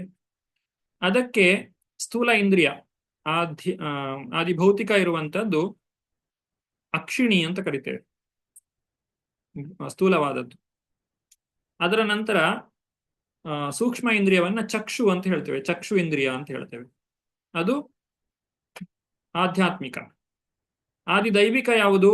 ಸೂರ್ಯದೇವ. ಸೂರ್ಯದೇವ ಇದನ್ನೆಲ್ಲ ನಿಯಂತ್ರಣ ಮಾಡುವವನು. ಆಮೇಲೆ ಅದರ ಮಾತ್ರೆ, ಪಂಚತನ್ಮಾತ್ರೆಗಳು ಯಾವುದು? ರೂಪ, ಶಬ್ದ, ಸ್ಪರ್ಶ, ರೂಪರಸಗಂಧ ಅಂತ ಹೇಳ್ತೇವೆ, ರೂಪ. ಆ ರೂಪ ಬರುವಂತಹದ್ದು ಪಂಚಮಹಾಭೂತಗಳು ಎಲ್ಲಿಂದ ಬರ್ತಾ ಇದೆ? ಅಗ್ನಿಯಿಂದ ಬರ್ತಾ ಇದೆ, ಬೆಂಕಿಯಿಂದ ಬರ್ತಾ ಇದೆ. ಬೆಂಕಿಯ ರೂಪ, ಬೆಂಕಿಯಿಂದ ಬರುವಂತ ಒಂದು ಲಕ್ಷಣ ರೂಪವಾಗಿದೆ. ಆಮೇಲೆ ಆಹಾರ ಅಥವಾ ರುಚಿಯನ್ನ ಪಡೆಯುವಂಥದ್ದು ನಾಲಗೆ, ಅದನ್ನು ಸಂಸ್ಕೃತದಲ್ಲಿ ತಾಲು ಅಂತ ಹೇಳ್ತೇವೆ. ನಾವೇನು ಚರ್ಮದ ಈ ಒಂದು ನಾಲಗೆ ಇದೆ, ಅದು ಆದಿ ಭೌತಿಕವಾದದ್ದು ತಾಲು. ನೀವು 17-18ನೇ ಶ್ಲೋಕದಲ್ಲಿ ಕಂಡಿರಬಹುದು. ಇಲ್ಲಿ ಹಸಿವು ಮತ್ತು ಬಾಯಾರಿಕೆ ಹುಟ್ಟಿತು, ಇಲ್ಲಿ ಶ್ಲೋಕದಲ್ಲಿ ನೀವು ತಾಲು ಅನ್ನುವಂತಹ ಪದವನ್ನ ಕಾಣಬಹುದು. ಮುಖಸ್ಥ ತಾಲು ನಿರ್ಭಿನ್ನಂ, ಮುಖತಃ ತಾಲು 18ನೇ ಶ್ಲೋಕದಲ್ಲಿ ಇದೆ. ಮುಖತಃ ತಾಲು ನಿರ್ಭಿನ್ನಂ, ಈ ನಾಲಗೆ ಅದು ಆದಿ ಭೌತಿಕ. ಆಧ್ಯಾತ್ಮಿಕ ಯಾವುದು? ಜಿಹ್ವೇಂದ್ರಿಯ, ಅದು ಸೂಕ್ಷ್ಮ ಇಂದ್ರಿಯ. ಅದಕ್ಕೆ ದೇವತೆ ಆದಿ ದೈವಿಕ ವರುಣದೇವ. ಆಮೇಲೆ ಮಾತ್ರೆ, ತನ್ಮಾತ್ರೆ ರುಚಿ, ಪಂಚಮಹಾಭೂತ ನೀರು. ಹೀಗೆ ಒಂದೊಂದು ಗುಂಪು ಮಾಡ್ತಾ ಬರ್ಬೋದು ನಾವು. ಇಲ್ಲಿ ನಂತರ ಬರುವಂಥದ್ದು ವಾಸನೆ, ಇದು 20ನೇ ಶ್ಲೋಕದಲ್ಲಿದೆ, ಸ್ಮೆಲ್. ಆದ್ರೆ ನಾಸಿಕದಲ್ಲಿ ನಾವೇನು ನಾಸಿಕ ಅಂತ ಹೇಳ್ತೇವೆ, ಚರ್ಮದಿಂದ ಮಾಡಿರುವಂತಹ ಮೂಗು, ಅದು ಆದಿ ಭೌತಿಕ. ಆಮೇಲೆ ಗ್ರಾಹ್ಯ ಇಂದ್ರಿಯ, ಅದು ಆಧ್ಯಾತ್ಮಿಕ. ಅಶ್ವಿನಿ ದೇವತೆಗಳು ಆದಿದೈವಿಕ. ಆ ಒಂದು ಶಬ್ದ, ಸ್ಪರ್ಶ, ರೂಪ, ರಸ, ಗಂಧ, ಕೊನೆಯದು ಗಂಧ ಇದೆಯಲ್ಲ, ಆ ಗಂಧ ಅದು ತನ್ಮಾತ್ರೆ. ಆಮೇಲೆ ಗಂಧ ಎಲ್ಲಿಂದ ಬರುವಂತದ್ದು? ಭೂಮಿಯಿಂದ. ಹೀಗೆ ಶಬ್ದ, ಸ್ಪರ್ಶ, ರೂಪ, ರಸ, ಗಂಧ ಅನ್ನುವಂತಹ 5 ತನ್ಮಾತ್ರೆಗಳು, ಮಣ್ಣು, ನೀರು, ಗಾಳಿ, ಬೆಂಕಿ, ಆಕಾಶ ಅನ್ನುವಂತಹ 5 ಪಂಚಮಹಾಭೂತಗಳು, ಅದಕ್ಕೆ 5 ದೇವತೆಗಳು, ಆದಿದೈವಿಕ ವಿಚಾರಗಳು. ಯಾವುದು? ಅಶ್ವಿನಿ ಕುಮಾರರು ಮೂಗಿಗೆ, ವರುಣ ನಾಲಗೆ, ಸೂರ್ಯ ಕಣ್ಣು, ವಾಯು ಚರ್ಮ, ದಿಗ್ದೇವತೆಗಳು ಕಿವಿ. ಇದು 5 ಪಂಚ ವಿಚಾರಗಳು ಆದಿದೈವಿಕ. ಹಾಗೆ ಆಧ್ಯಾತ್ಮಿಕ ವಿಚಾರ ಅಂದ್ರೆ ಈ ಇಂದ್ರಿಯಗಳು, ಸೂಕ್ಷ್ಮ ಇಂದ್ರಿಯಗಳು ಏನಿದೆ, ಅದನ್ನೇನು ಹೇಳ್ತಾರೆ? ಮೂಗಿಗೆ ಗ್ರಾಹ್ಯ ಶಕ್ತಿ ಅಥವಾ ಗ್ರಾಹ್ಯ ಇಂದ್ರಿಯ, ಜಿಹ್ವೇಂದ್ರಿಯ, ಚಕ್ಷು ಇಂದ್ರಿಯ, ತ್ವಗಿಂದ್ರಿಯ, ಶ್ರೋತ್ರೇಂದ್ರಿಯ, ಇದೆಲ್ಲ ಸೂಕ್ಷ್ಮ ಇಂದ್ರಿಯಗಳು, ನಮ್ಮೊಳಗಿರುವಂಥದ್ದು. ಇದಕ್ಕೆ ಹೊರಗಡೆ ಕಾಣುವಂತಹ ಚರ್ಮದ ಏನು ರೂಪ ಇದೆ, ಅದನ್ನ ನಾವು ನಾಸಿಕ ಅಂತ ಹೇಳ್ತೇವೆ ಮೂಗಿಗೆ, ತಾಲು ಅಂತ ಹೇಳ್ತೇವೆ ನಾಲಗೆ, ಅಕ್ಷಿಣಿ ಕಣ್ಣು, ತ್ವಚಿ ಚರ್ಮ, ಹಾಗೂ ಕರ್ಣ ಅಥವಾ ಕಿವಿ. ಈ ರೀತಿ ಒಂದು 5 ಗುಂಪುಗಳನ್ನ ಮಾಡಿದ್ದಾರೆ. ಅದನ್ನೇ ಇಲ್ಲಿ ವಿವರಿಸಿರುವಂತಹದ್ದು 17ರಿಂದ 22ನೇ ಶ್ಲೋಕದವರೆಗೆ. ಇದಿಷ್ಟು ಇಷ್ಟು ಇಂದ್ರಿಯಗಳು ನಮ್ಮ ಜ್ಞಾನೇಂದ್ರಿಯಗಳು. ಅದೇ ರೀತಿ ನಮಗೆ ಕರ್ಮೇಂದ್ರಿಯಗಳು ಇವೆ. ಕರ್ಮೇಂದ್ರಿಯಗಳು ಅಂತ ಹೇಳಿದ್ರೆ ಏನು? ಕರ್ಮ ಅಂತ ಹೇಳಿದ್ರೆ ಕೆಲಸವನ್ನ ಮಾಡುವುದು. ಯಾವುದೆಲ್ಲ ಕೆಲಸಗಳು? ವಾಕ್, ಪಾಣಿ, ಪಾದ, ಗುದ, ಉಪಸ್ಥ. ವಾಕ್ ಅಂದ್ರೆ ಮಾತನಾಡುವುದು, ಪಾಣಿ ಅಂದ್ರೆ ಕೈಯಿಂದ ಕೆಲಸ ಮಾಡುವುದು, ಮಾತಿನಿಂದ ಕೆಲಸ, ಕೈಯಿಂದ ಕೆಲಸ, ಕಾಲಿನಿಂದ ಕೆಲಸ, ಆಮೇಲೆ ಜನನೇಂದ್ರಿಯಗಳು ಮತ್ತು ಗುದ, ಒಂದು ಸಂತಾನೋತ್ಪತ್ತಿ, ಮತ್ತೊಂದು ಈ ಶರೀರದಿಂದ ವಿಸರ್ಜನೆ. ಇದು ಇಷ್ಟು 5 ಸೇರಿ 5 ಕರ್ಮೇಂದ್ರಿಯಗಳು. ಇವುಗಳಿಗೂ ಕೂಡ ನಾವು ಈ ವಿಭಾಗವನ್ನು ಮಾಡಬಹುದು: ಆದಿ ಭೌತಿಕ, ಆದಿ ದೈವಿಕ, ಆಧ್ಯಾತ್ಮಿಕ ಮತ್ತು ತನ್ಮಾತ್ರೆಗಳು ಹಾಗೂ ಪಂಚಭೂತಗಳು. ಇಲ್ಲಿ ಒಂದೊಂದಾಗಿ ನೋಡುವುದಾದ್ರೆ ಮುಖ ಅಂದ್ರೆ ನಮಗೆ ಬಾಹ್ಯವಾಗಿ ಕಾಣುವಂತಹದ್ದು. ಮುಖದಿಂದ ಬರುವಂತದ್ದು ಮಾತು, ಅದು ಆದಿ ಭೌತಿಕ. ಆಧ್ಯಾತ್ಮಿಕ ಅಂದ್ರೆ ವಾಗ್ ದೇವತೆ, ವಾಕ್. ವಾಕ್ ಅನ್ನುವಂಥದ್ದು, ವಾಗೀಂದ್ರಿಯ, ಅದು ಸೂಕ್ಷ್ಮವಾದದ್ದು, ಆಧ್ಯಾತ್ಮಿಕ. ಅದಕ್ಕೆ ಆದಿದೈವಿಕ ದೇವತೆ ಯಾರು? ಅಗ್ನಿದೇವರು. ನೀವು ಇದನ್ನ 19ನೇ ಶ್ಲೋಕದಲ್ಲಿ ಕಾಣಬಹುದು. ನಾನು ಇದನ್ನ ಎಲ್ಲವನ್ನು ಸಾರಾಂಶ ರೂಪದಲ್ಲಿ ಹೇಳ್ತಾ ಇದ್ದೇನೆ. ಪರಮಪುರುಷನು ಮಾತನಾಡಲು ಅಪೇಕ್ಷಿಸಿದಾಗ ಬಾಯಿಯಿಂದ ಮಾತುಗಳು ಸ್ಪಂದಿಸಿದವು. ಆಗ ಅಗ್ನಿಯ ನಿಯಂತ್ರಕ ದೇವತೆ ಬಾಯಿಯಿಂದ ಜನಿಸಿದನು. ಆದರೆ ಭಗವಂತನು ನೀರಿನಲ್ಲಿ ಮಲಗಿದ್ದಾಗ ಈ ಎಲ್ಲ ಕ್ರಿಯೆಗಳನ್ನು ತಡೆಹಿಡಿಯಲಾಗಿತ್ತು. ಹೀಗೆ ಭಗವಂತನಿಂದ ಸೃಷ್ಟಿಯಾಗಿರುವಂತಹದ್ದು. ಭಗವಂತ ನೀರಿನಲ್ಲಿ ಮಲಗಿದ್ದಾಗ ಅಂದ್ರೆ ಭಗವಂತ ಎಲ್ಲಿಯವರೆಗೆ ಇದನ್ನ ಸೃಷ್ಟಿ ಮಾಡಿರ್ಲಿಲ್ವೋ ಆಗ ಈ ಯಾವುದೇ ಕ್ರಿಯೆಗಳು ನಡೆಯುತ್ತಾ ಇರಲಿಲ್ಲ. ನಂತರ ಅವನ ಇಚ್ಛೆಯ ಪ್ರಕಾರ ನಡೆಯಿತು. ಮತ್ತೆ ಬರುವಂತದ್ದು ಚರ್ಮ ಅಥವಾ ಈ ರೋಮಗಳು, ನಮ್ಮ ಶರೀರದಲ್ಲಿರುವಂಥದ್ದು. ಶರೀರ ರೋಮಗಳಿಂದ ನೀವು 23ನೇ ಶ್ಲೋಕದಲ್ಲಿ ನೋಡಿದ್ರೆ ಗೊತ್ತಾಗ್ತದೆ. ಜಡಭೌತಿಕ ಲಕ್ಷಣಗಳನ್ನು ಗ್ರಹಿಸಲು ಅಪೇಕ್ಷಿಸಿದಾಗ ಮೃದುತ್ವ, ಕಾಠಿಣ್ಯ, ಆಗ್ಲೇ ಹೇಳಿದ್ದು ಸ್ಪರ್ಶೇಂದ್ರಿಯ ಮಾತ್ರ. ಇಲ್ಲಿ ಇನ್ನು ಹೆಚ್ಚಿನ ವಿವರಣೆಯನ್ನ ಕೊಡ್ತಾರೆ. ಮೃದುತ್ವ, ಕಾಠಿಣ್ಯ, ಉಷ್ಣ, ಶೀತ, ಹಗುರ ಮತ್ತು ಭಾರ, ಇಂದ್ರಿಯಾನುಭವಗಳ ಹಿನ್ನೆಲೆ, ಚರ್ಮ, ಚರ್ಮರಂಧ್ರಗಳ, ದೇಹದ ಮೇಲಿನ ರೋಮಗಳು ಮತ್ತು ಅವುಗಳ ನಿಯಂತ್ರಕ ದೇವತೆಗಳು, ವೃಕ್ಷಗಳು, ಇವುಗಳು ಹುಟ್ಟಿದವು. ಚರ್ಮದ ಒಳಗೆ ಮತ್ತು ಹೊರಗೆ ಆವರಿಸಿರುವ ಗಾಳಿಯ ಮೂಲಕ ಇಂದ್ರಿಯ ಜ್ಞಾನವು ಪ್ರಮುಖವಾಯಿತು. ಇದಕ್ಕೆ ಮಹೀರುಹ ಅನ್ನುವಂತಹ ದೇವತೆ, ಇದು ಸ್ಪರ್ಶ ಜ್ಞಾನವನ್ನ ಕೊಡುವಂತಹದ್ದು. ಹಾಗೂ ಕೈಗಳಿಂದ ಇಂದ್ರ, ಕೈಗಳಿಗೆ ಇಂದ್ರನೇ ದೇವತೆ, ಅವುಗಳಿಂದ ನಾವು ಕಾರ್ಯಗಳನ್ನು ಮಾಡ್ತೇವೆ. ಪಾದ 25ನೇ ಶ್ಲೋಕದಲ್ಲಿ ಪಾದದ ಬಗ್ಗೆ, ಕಾಲಿನ ಬಗ್ಗೆ ಹೇಳಿದ್ದಾರೆ. ಉಪೇಂದ್ರನು ದೇವತೆ. ಉಪೇಂದ್ರ ಅಂತ ಹೇಳಿದ್ರೆ ವಾಮನ ದೇವ. ಅವುಗಳಿಂದ, ಉಪೇಂದ್ರನಿಂದ ಅಥವಾ ನಾವು ಕಾಲುಗಳಿಂದ ನಡೆದುಕೊಳ್ತೇವೆ, ನಡೆಯುತ್ತೇವೆ. ಹಾಗೆ ಜನನೇಂದ್ರಿಯ ಶಿಷ್ಣ, ಇದಕ್ಕೆ ಉಪಸ್ಥ ಅಂತ ಹೇಳ್ತೇವೆ. ಸೂಕ್ಷ್ಮೇಂದ್ರಿಯ ಉಪಸ್ಥ, ಬಾಹ್ಯ ಇಂದ್ರಿಯ ಆದಿಭೌತಿಕ ಶಿಷ್ಣ ಅಂತ ಹೇಳ್ತೇವೆ. ಅದಕ್ಕೆ ದೇವತೆ ಪ್ರಜಾಪತಿ. ಇದರಿಂದ ಸಂತಾನಾಭಿವೃದ್ಧಿಯನ್ನ ಮಾಡಬಹುದು. ನಂತರ ಗುದ, ಅದನ್ನ ಪಾಯುಹು ಸೂಕ್ಷ್ಮೇಂದ್ರಿಯ 27ನೇ ಶ್ಲೋಕದಲ್ಲಿ ಬರ್ತದೆ. ಇದಕ್ಕೆ ದೇವತೆ ಯಾರು? ಮೃತ್ಯು ದೇವತೆಯಾದಂತಹ ಯಮ ಮತ್ತು ಮಿತ್ರ.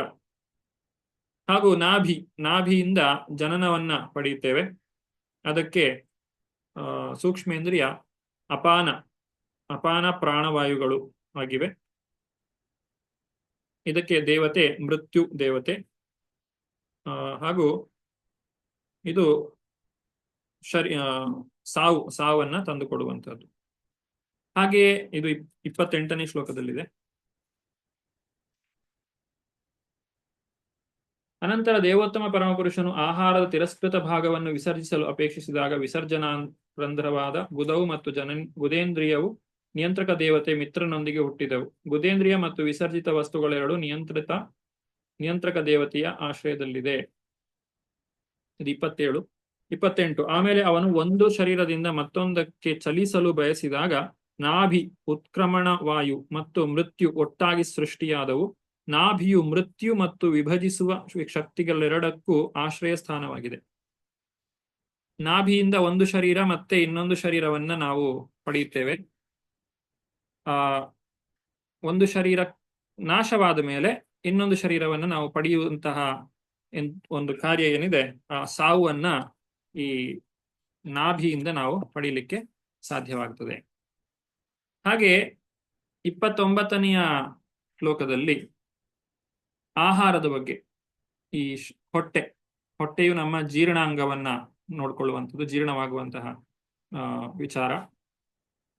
ಕುಕ್ಷಿ ಅಂತ ಹೇಳ್ತಾರೆ. ಭೌತಿಕವಾದಂಥದ್ದು ಜಠರ ಏನಿದೆ ಅದನ್ನ ಕುಕ್ಷಿ ಅಂತ ಹೇಳಿ ಕರೀತಾರೆ. 29ನೇ ಶ್ಲೋಕದಲ್ಲಿ ಕಾಣಬಹುದು. ಆಹಾರ ಮತ್ತು ಪಾನೀಯದ ಅಪೇಕ್ಷೆಯಾದಾಗ ಹೊಟ್ಟೆ ಮತ್ತು ಕರುಳುಗಳು ಹಾಗೂ ನಾಡಿಗಳು ಕೂಡ ವ್ಯಕ್ತವಾದವು. ಇದಕ್ಕೆ ದೇವತೆ ಸಮುದ್ರ ದೇವತೆ, ಆದಿ ದೈವಿಕವಾದಂಥದ್ದು. ಹಾಗೆ ಅಂತ್ರಾಣಿ ಅನ್ನುವಂಥದ್ದು ಸೂಕ್ಷ್ಮೇಂದ್ರಿಯ. ಈ ಕರುಳು ಮತ್ತು ಇತರ ಭಾಗಗಳು ಎಲ್ಲಿ ಆಹಾರ ವಸ್ತುಗಳು ರಕ್ತಕ್ಕೆ ಸೇರಿಸಲ್ಪಡುತ್ತದೆ, ರಸವು ರಕ್ತಕ್ಕೆ ಸೇರಿಸಲ್ಪಡುವಂಥದ್ದು. ಇದರಿಂದ ನಮಗೆ ಒಂದು ತೃಪ್ತಿಯ ಅನುಭವ ಬರ್ತದೆ. ಆಹಾರವನ್ನು ಸೇವಿಸಿದಾಗ ನಮ್ಮ ಹಸಿವು ದೂರವಾಗ್ತದೆ. ನಂತರ ಬಾಯಾರಿಕೆ 29ನೇ ಶ್ಲೋಕದಲ್ಲೇ ಮುಂದಕ್ಕೆ ಬರ್ತದೆ. ತುಷ್ಟಿ ಪುಷ್ಟಿ ಇವುಗಳು ನಮಗೆ ಆಕಾರವಾಗುವಂಥದ್ದು. ತುಷ್ಟಿ ಮತ್ತು ಪುಷ್ಟಿಯನ್ನು ಕೊಡುವಂಥದ್ದು ಇದೇ ಶರೀರದಲ್ಲಿ ಆಹಾರ ಮತ್ತು ದ್ರವ ಆಹಾರ ಮತ್ತು ಘನ ಆಹಾರವನ್ನು ನಾವು ಸ್ವೀಕರಿಸ್ತೇವೆ. ಈ ದ್ರವ ಆಹಾರಕ್ಕೆ ನದಿಗಳು ದೇವತೆ, ಆದಿದೈವಿಕ ಅಂತ ಹೇಳಿದ್ರೆ ದೇವತ. ಈ ನದಿಗಳು ಮತ್ತು ಈ ನದಿಗೆ ನದಿ ಅಂತ ಹೇಳ್ತೇವೆ. ಶರೀರದಲ್ಲಿ ರಕ್ತ ಹರಿಯುವುದಕ್ಕೆ ನಾಡಿ ಅಂತ ಹೇಳ್ತೇವೆ. ಎರಡಕ್ಕೂ ಬಹಳಷ್ಟು ಸಾಮ್ಯತೆ ಇದೆ. ನಮ್ಮ ಹೊರಗಡೆ ನದಿಯು ಹೇಗೆ ಹರಿಯುತ್ತದೋ ಅದೇ ರೀತಿ ನಮ್ಮ ಶರೀರದಲ್ಲಿ ನಾಡಿಯಲ್ಲಿ ರಕ್ತ ಹರಿತಾ ಇರ್ತದೆ. ಈ ರಕ್ತ ಹರಿತಾ ಇರುವಷ್ಟು ಸಮಯ ನಮ್ಮ ಶರೀರದಲ್ಲಿ ಕೆಲಸಗಳು ನಡೀತಾ ಇರ್ತವೆ. ಇದರಿಂದ ನಮ್ಮ ಇಡೀ ಶರೀರಕ್ಕೆ ಶಕ್ತಿಯು ದೊರಕ್ತದೆ. ಆಮೇಲೆ ಹೃದಯ, ಮನಸ್ಸು ಅನ್ನುವಂಥದ್ದು ಕೂಡ ಒಂದು ಇಂದ್ರಿಯ, 6ನೇ ಇಂದ್ರಿಯ ಅಂತ ಹೇಳ್ತೇವೆ. ಈ ಹೃದಯ ಇದು ಬಾಹ್ಯ ಇಂದ್ರಿಯ. ನಾವು ಮನಸ್ಸು ಎಲ್ಲಿದೆ ಅಂತ ಕೇಳಿದ್ರೆ ನಾವು ಇಲ್ಲಿ ತೋರಿಸ್ತೇವೆ. ಅಂದ್ರೆ ಹೃದಯದಲ್ಲಿ ಈ ಅಂತಃಕರಣ ಇದೆ. ಅದಕ್ಕೆ ಆದಿಭೌತಿಕವಾದದ್ದು ಅಂದ್ರೆ ಭೌತಿಕವಾದಿ ಕಾಣುವಂತಹದ್ದು ಏನಿದೆ ಅದು ಹೃದಯ. ಈ ಹೃದಯದಲ್ಲಿ ಅದಕ್ಕೆ ಸೂಕ್ಷ್ಮ ಇಂದ್ರಿಯ ಯಾವುದು? ಮನಸ್ಸು. ನಾವು ಹೇಗೆ ಕಿವಿ ಹೊರಗಡೆ, ಕರ್ಣೇಂದ್ರಿಯ ಒಳಗಡೆ, ಹಾಗೆ ಹೃದಯ ಹೊರಗಿಂದ ಕಾಣಿಸ್ತದೆ, ನಾವು ಅದನ್ನ ಶಸ್ತ್ರಚಿಕಿತ್ಸೆ ಮಾಡಬಹುದು. ಮನಸ್ಸು ಸೂಕ್ಷ್ಮ ಇಂದ್ರಿಯ, ಅದನ್ನು ನಾವು ಕಾಣಲಿಕ್ಕೆ ಸಾಧ್ಯ ಇಲ್ಲ. ಅದಕ್ಕೆ ದೇವತೆ ಯಾರು? ಆದಿದೈವಿಕ, ಅದು ಚಂದ್ರ. ಚಂದ್ರನು ಮನಸ್ಸಿನ ದೇವತೆ. ಅದರಿಂದ ನಮಗೆ ಆಸೆಗಳು ಬರ್ತವೆ. ನಮಗೆ ನಿರ್ಧಾರ ಮಾಡುವಂಥದ್ದು, ಬೇಕು ಬೇಡಗಳನ್ನ ನಿರ್ಧಾರ ಮಾಡುವಂಥದ್ದು, ಅಥವಾ ಇಂದ್ರಿಯಗಳಿಂದ ಬರುವಂತಹ ವಿಷಯ ವಸ್ತುಗಳನ್ನ ಸ್ವೀಕಾರ ಮಾಡುವಂಥದ್ದು ಇತ್ಯಾದಿಗಳೆಲ್ಲ ಬರುವಂಥದ್ದು ಆಸೆಯಿಂದ. ಇದೆಲ್ಲವೂ ಮನಸ್ಸಿನಿಂದ ಸಾಧ್ಯವಾಗುವಂಥದ್ದು. ಈ ರೀತಿ ಬೇರೆ ಬೇರೆ ಸೃಷ್ಟಿಗಳನ್ನು ನಾವು ಈ 3 ವಿಭಾಗಗಳಲ್ಲಿ ನೋಡಿದ್ದೇವೆ. ಇನ್ನಷ್ಟು ವಿಚಾರಗಳಿವೆ ತಿಳಿದುಕೊಳ್ಳಿಕ್ಕೆ. ಮುಖ್ಯವಾಗಿ ಆಧ್ಯಾತ್ಮಿಕ, ಆದಿಭೌತಿಕ ಮತ್ತು ಆದಿದೈವಿಕ ವಿಚಾರಗಳನ್ನ ನಮ್ಮ ಶರೀರಕ್ಕೆ ಸಂಬಂಧಿಸಿದ ಹಾಗೆ ಹೇಗೆ ವಿಭಾಗವನ್ನ ಮಾಡಬಹುದು ಅನ್ನುವುದನ್ನ ನಾವು ಇವತ್ತಿನ ದಿನ ತಿಳಿದುಕೊಂಡಿದ್ದೇವೆ. ಮುಂದಿನ ಭಾಗದಲ್ಲಿ ಸಪ್ತಧಾತುಗಳು, ಪ್ರಾಣವಾಯು ಮತ್ತು ಸೂಕ್ಷ್ಮ ರೂಪ ಮತ್ತೆ ಸ್ಥೂಲ ರೂಪಗಳು ಇವುಗಳನ್ನ ನೋಡ್ತೇವೆ. ಇದೆಲ್ಲವೂ ಕೂಡ ಸರ್ಗದ ಭಾಗ, ಸರ್ಗದಲ್ಲಿ ಬರುವಂತಹದ್ದು. ಹಾಗೂ ನಂತರ ವಿಸರ್ಗದ ವಿವರಣೆಯನ್ನು ಕೂಡ ಕೊಡ್ತಾರೆ. ಇದೆಲ್ಲವನ್ನು ಕೂಡ ನಾವು ಮುಂದಿನ ವಾರದಲ್ಲಿ ನೋಡೋಣ. ಮುಂದಿನ ವಾರ 2ನೇ ಸ್ಕಂದದ ಮುಕ್ತಾಯ ಮತ್ತು ನಾವು 3ನೆಯ ಸ್ಕಂದವನ್ನ ಆಮೇಲೆ ಪ್ರವೇಶವನ್ನ ಮಾಡಲಿಕ್ಕಿದ್ದೇವೆ. ಇವತ್ತು 1 ಗಂಟೆಗಳಲ್ಲಿ ಮುಗಿಸ್ಲಿಕ್ಕಾಗ್ಲಿಲ್ಲ. ಹಾಗಾಗಿ ಇನ್ನು 1 ತರಗತಿಯಲ್ಲಿ ಈ 2ನೇ ಸ್ಕಂದವನ್ನು ನಾವು ನೋಡೋಣ ಅಂತ ಹೇಳ್ತಾ ಇವತ್ತಿನ ತರಗತಿಗೆ ವಿರಾಮವನ್ನು ಕೊಡ್ತಾ ಇದ್ದೇನೆ. ತರಗತಿಗೆ ಬಂದಂತಹ ಎಲ್ಲ ಭಕ್ತರಿಗೂ ಕೂಡ ಧನ್ಯವಾದಗಳು.